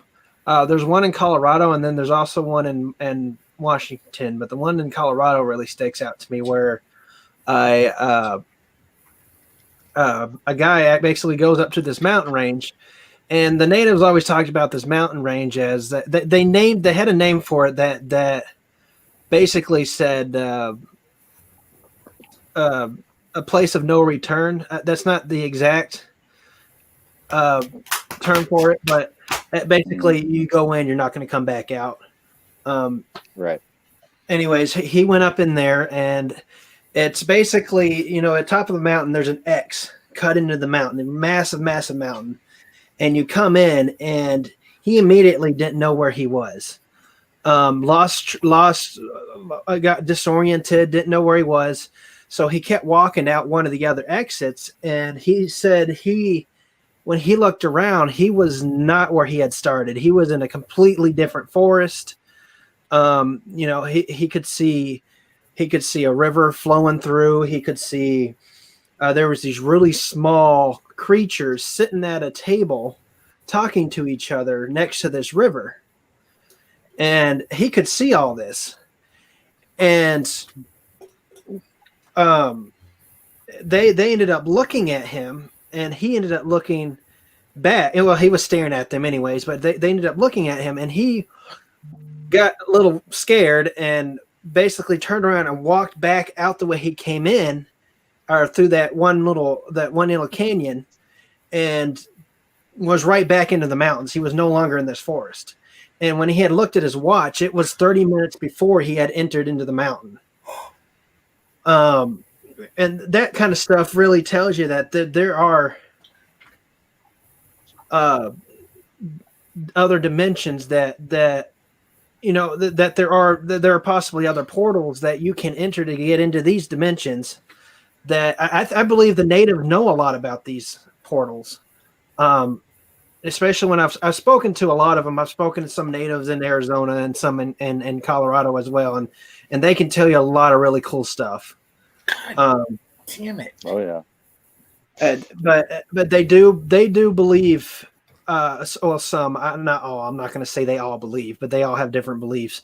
But there are some who believe that there are portals. They have different names for them, and I couldn't tell you for the life of me what they called them in their language. But that tells me that there really are other dimensions, that these creatures can come from these dimensions. Now, whether that's what Bigfoot is, I'm still, that's where this research is bringing us. We want to figure out what these things are and what they do, and I wholeheartedly really want them just to be a flesh and blood creature. I really do, because I think that'd be the coolest thing ever. And if they ended up being something supernatural, I think that would probably break my heart a little bit. So Josh, as cool as that would be, yes. All right, along your topic in a way, and it's fairy tale. But Jean Hudson, she's like, yes, fairy tales were told by word of mouth as a warning to others. And if you read the real fairy tales, they are scary. I mean, there are tales out there. There are legends out there. There are things that are out there that were written, that were respected for centuries before. Now they're like trying to be debunked in a way. Yeah. So, Oh yeah. what do you think about fairy tales? I mean, what's the scariest? Let's ask you, Josh. In your mind, what is the fairy scariest? Like Disney really kidded up the fairy tales. You know, the original fairy tales were the Brothers Grimm. Those were not always happy endings. And I believe, you know, those kind of fairy tales are based off actual events, things that people saw or did. And it's not, you know, you hear different legends from different countries, but it's not just based on every country. You know, you go to some of these small towns where close-knit people, they could tell you stories just from within that town that weird things happen, like up in the mountains, up in the valleys. There's a town, Platoro in Colorado, where I hear a lot of weird stuff that's only open in the summer to people who don't live there. But people who do live in there get trapped in the winter with snow, so people can't come in or out.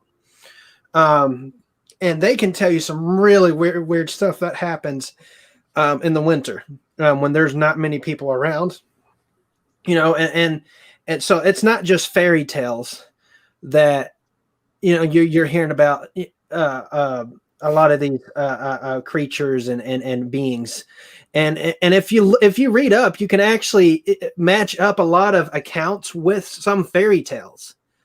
You know, like, because there's a ton of fairy tales out there about fairies and leprechauns and gremlins and trolls under bridges. That I believe there is actual you know, basis to that. You know, trolls living under bridges that came from somewhere. There, I believe there's actual things that have happened that brought up those fairy tales. That, you know, basically parents would tell their kids to keep them away from those dangerous things that turned into fairy tales. If that makes sense. Yeah, no, exactly. That's, yeah. David, I know you were going to say something on the last segment. Do you still have that train of thought? Do you still want to? No, that's okay. All right. I'm derailed there, buddy. Oh man, I know you had something good. Anyways, the fairy tale thing, yeah, you know, like giants. There's giants in practically almost every culture. Cannibal giants. They're usually cannibals too. So does that lead credence to the biblical stories and stuff? I know the Native Americans actually have stories of cannibal giants, right? Wendigos. They do. But also Sasquatch. Now, there's ancient giant stories they have of red-haired and black-haired giants who were civilized, who had built fortresses on mountaintops, you know, had copper weaponry, and were from, you know, the East Coast to the West Coast. And they didn't seem like those were Sasquatches, you know. So were they the Clovis people? The Clovis people, the first, the Native Americans or the giants? The pre-Native Americans. Yes, that's what the pre-Native Americans were. But the stories of the Native Americans say they were giants. I believe the Clovis people are not giants, though. Well, we have found stone weaponry and stuff that are huge. There's battle axes and stuff in medieval times that are just enormous and heavy that no man, you know, is going to be able to wield that in battle for long periods of time.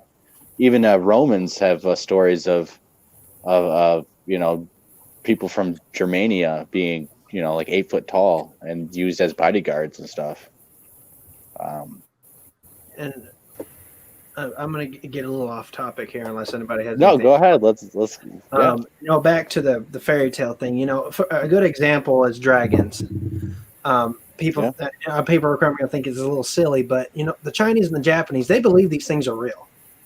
You know, they had their arts depicted on it from what, you know, as far back as I can't think of, you know, their whole culture. Their culture. Yeah, their whole culture is based on that. And even in Europe, Josh, even in Europe. Okay. And all the way there, even recently, I don't know if y'all have heard about this, but there's been several sightings in Colorado of dragons, basically shooting up into the mountains above the cloud line and disappearing.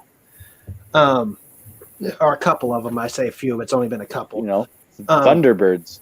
Yeah, exactly. And then those dragons, you know. it could be, and it could always be. You sometimes could be misidentification. You know, you could be misidentifying a Thunderbird as a dragon. That's what I'm. You know, but that's all based. It all comes from something that is people believe are real, and people are seeing. Even with the technology and the science now, you know, and they still strongly believe in this, even if science says, no, there's no way this could possibly be real. You know, just because science can't prove it doesn't mean it's not real. Until they find one. Exactly. You know, and again, I'll say it again and again, 300 or 500 years from now, our science is going to be able to explain a lot more than what we can explain now, and what might seem mystical, what might seem spiritual or magic to us. Why don't we discuss the most recent giant, living giant, as to claims? The Kandahar giant from Afghanistan, red-haired, double rows of teeth, 6 toes, 6 fingers on all things. Over 1,500 pounds is kind of what it was estimated. Flown out. It killed a whole troop. Okay, now can we prove this really happened? No, but there are people out there that swear they were involved with this giant that was clothed. He wore, what do you call it, Blake? He had gray skin, and he had, I think, animal cloths on him. And he had red hair. And he had red hair. He wasn't Sasquatch, no. Right? Was that more Sasquatch? human. I mean, no. To their description, it was more human than anything. Yep. And now, can we prove this really happened? Absolutely not. But there is a lot of people that swear, military people that have retired, that said, no, I was involved in this operation. This is real. There was a whole troop killed before the second troop came and then killed it.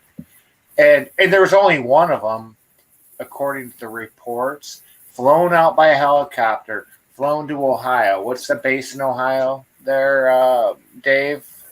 Yeah, Wright-Patterson. Wright-Patterson, yeah. Flown from Afghanistan to Wright-Patterson. Now, why would all these people come out and say this? Why would people just want to make this shit up? Say they were there. I'm sorry about my language. It's only a 4-letter word that didn't have an F in it. Chad being Chad. So we're gonna have to bust out the swear jar and Chad. No. Yeah, you know, another interesting about that was I think the reports of the villagers were feeding it or sacrificing to it, or basically giving food. Sacrificing is what I read. They were like sacrificing. I don't know if in a religious way or something, because it was, obviously something that not normal. So the village had interactions with this thing, and they were giving it food, or they had some type of understanding going on, some working relationship, some situation that it's very interesting. But a red-haired, gray skin type of entity, which is what the Nephilim are, the 2 rows of teeth. The 6 digits, a lot of Native Americans, especially in the Southwest, the whole how, when they raise their hand up, is for them to check to see if you had 6 digits on your hand. And if you had 6 digits, you were not normal. And you can find these stories on the internet and stuff. And from Native Americans. The Kandahar giant story, by the way, is that a special ops team came upon a cave, and this thing came out of the cave, and actually, with the giant spear, had speared one of the special operators and killed him, and then the other shot and killed it. Yeah. So did they kill the giant? Wait. Hang on. No, you're missing the whole beginning. The reason they sent the special ops in is because it was a regular military battalion. Supposedly, I don't know. I mean, I believe there was a. I don't know what the terms are for the and that military whole and how many, Matilda, but that whole there's a group of battalion regular got soldiers killed that checked out the cave because of the stories they heard from and the got village, killed. All of them. and I think so. But again, the main piece of it is they did shoot and kill a thing. They put it on, some pallets and transported it, and it was huge. How big do you remember, Dave? Was it like 16, 18 feet or something? It was reported to be 13 feet tall.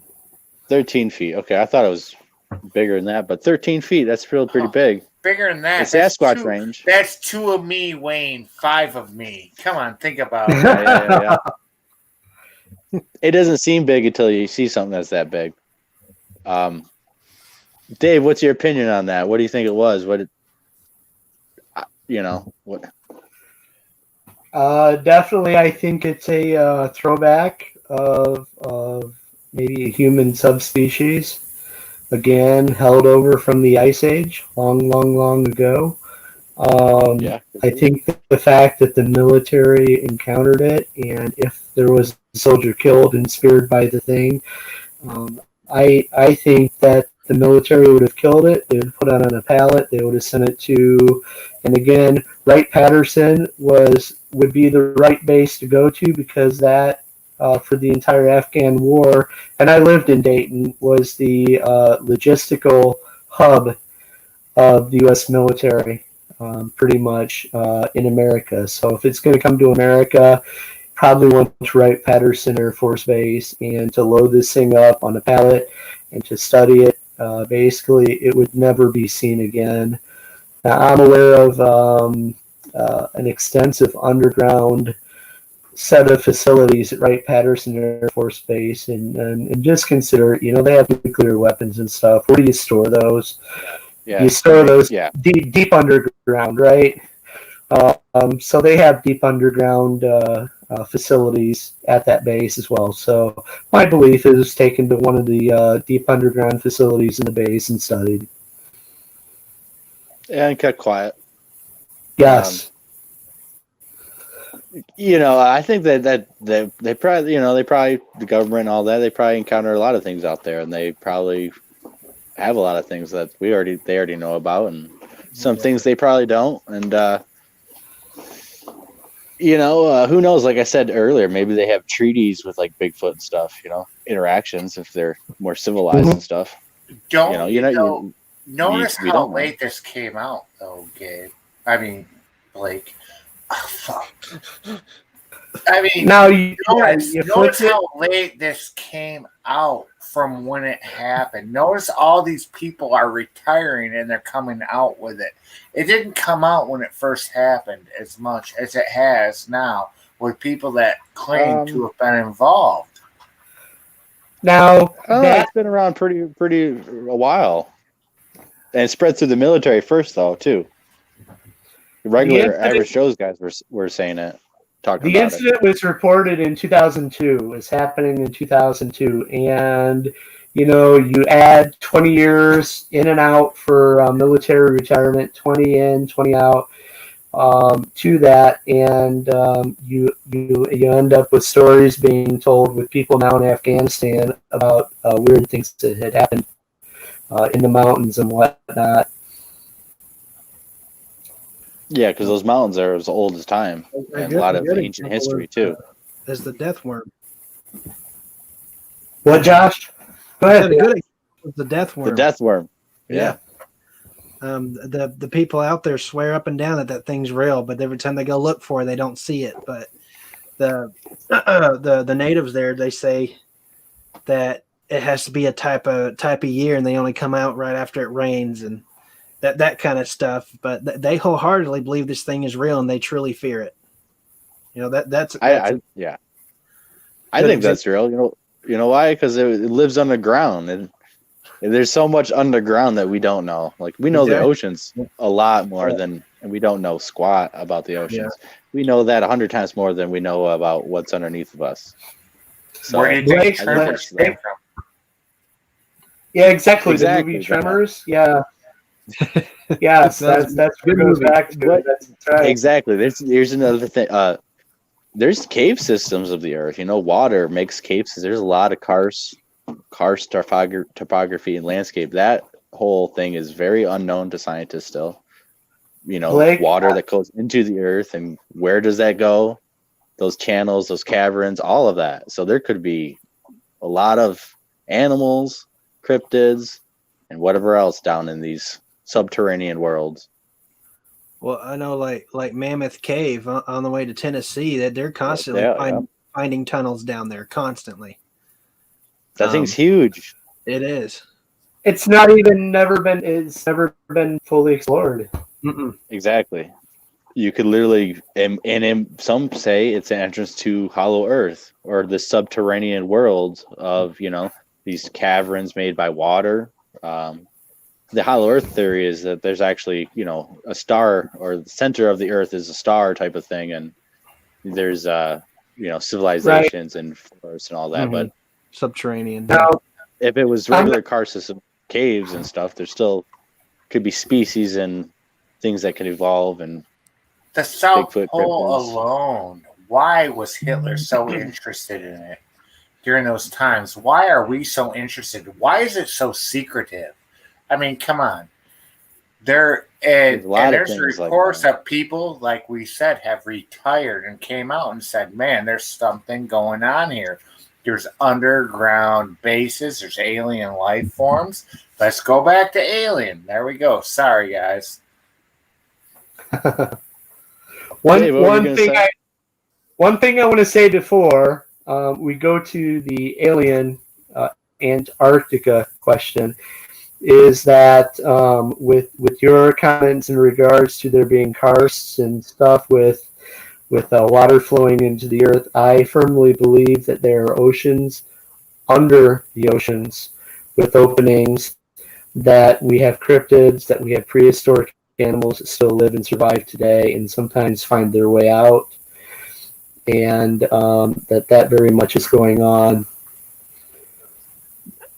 With the movie The Meg, there was something like that. It was underneath the Mariana Trench. There was a prehistoric atmosphere system and a barrier of gas, water, or whatever.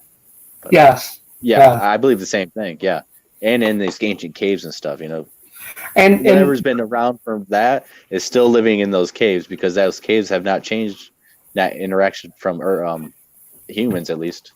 And scientists, and this year or last year, scientists have determined that there is within Greenland, I believe it's Greenland, that it is a barrier around the entire continent, but it is an inland ocean underneath the ice in Greenland. And who knows what could be under there. Exactly. There, Heads up. there actually reports. My father's actually in the oil field, of some of these drilling down so deep that they can actually drop a camera down into some of these holes, and that they see such weird stuff that the government tells them not to make it public. Yeah. And and some of these are like a good example is one of the reports, not saying it's true, is they can hear people screaming way down. I know. Yeah. Like mermaids, right? Like what? Like mermaids? No. But this is way below the ocean. Yeah, but it could be anything. It could be anything. If No, a that mermaid story- survived, I know- where would a mermaid live? A mermaid would live in areas where they would need oxygen at some point. They would live under these systems underneath mountains and other things. If mermaids are real, that's where they would live. It's the only could be. possibility. They're not just swimming in the ocean with the whales all the time. I mean, Well, if that's they were, they'd be Oceans of spotted. the ocean. Back to what you're saying, Josh. That story, I believe, comes from the Russians who dug officially the deepest hole ever dug, and when they got all the way down there, they were hearing screams. They sound like the screams of hell is what they described. That is another one, but the one I'm talking about is a whole separate one. Okay. Also, real quick, when the Russians dug and did the hole, they did it really, really fast until they got to the last little, as far deep as they got there, and then it totally took forever. So the rocks and whatever was down there was actually harder than what it should have been. Mm-hmm. So we just don't know what's down there. And they got reported of the screaming of hell and all that too. Very interesting. Yeah, it is. Go ahead, Josh. Scary. Well, but yeah, I actually what you told me I have heard, and that's what made me think of that when I heard this story. It came down the grapevine, whispers and that kind of stuff. So I don't know if it's 100% true, but the way it was told, I feel like there's a lot of truth to it. I hear other stories where they hit liquids where they know nothing about, like a whole nother element almost. That's being researched and not known to the public. And also I hear I've heard some things about extraterrestrial kind of stuff being found, to the extent of things that are how do I best explain this? Basically something that should be on the outside that doesn't belong inside the earth. If that makes sense. Yeah. Items that are usually found in space that are not found inside the earth, or that they found inside the earth in there. People finding shoes with feet in them and stuff. All this stuff that's recently been washing up on oceans unexplained. And they're trying to say it's just the cartels cutting the people's feet off and throw them out there. I mean, yeah, what Gene Hudson just said, basically, yeah. What? Which one? The one with the beaches. Oh, yeah. The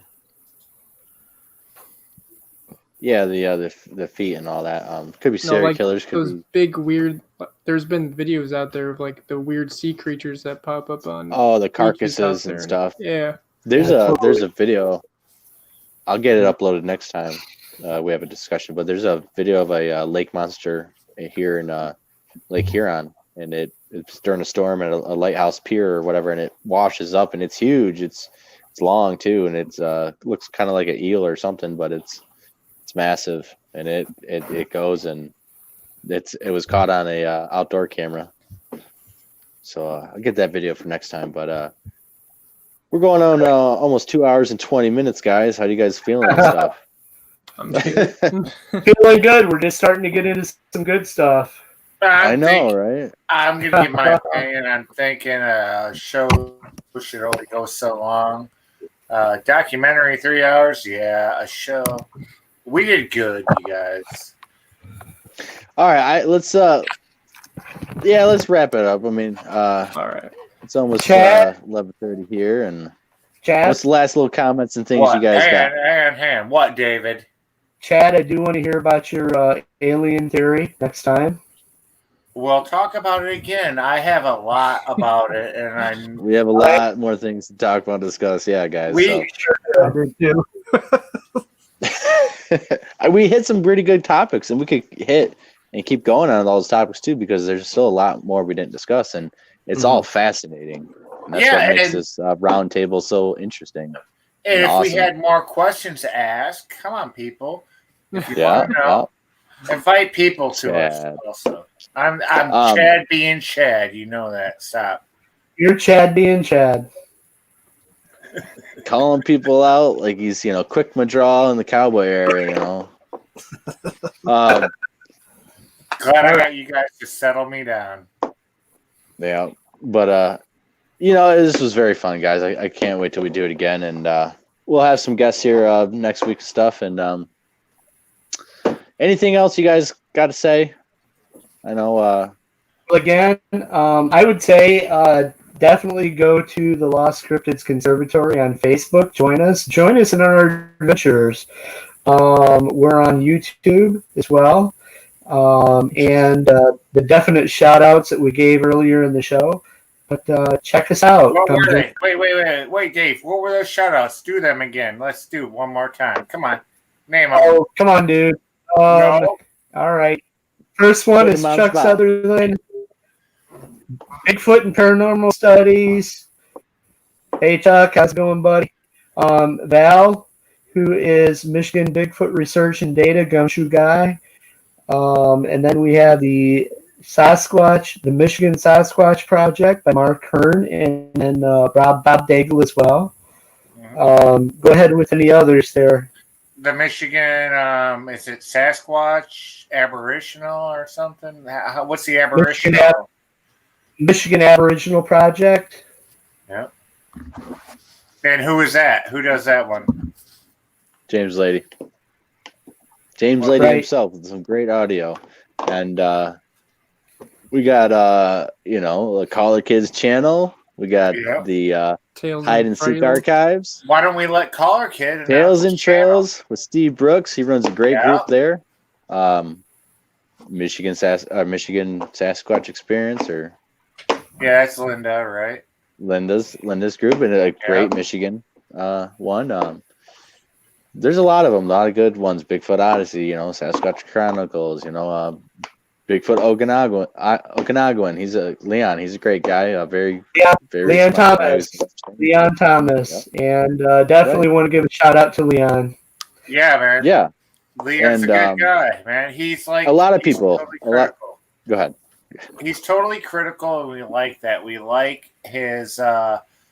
He doesn't want to just accept it.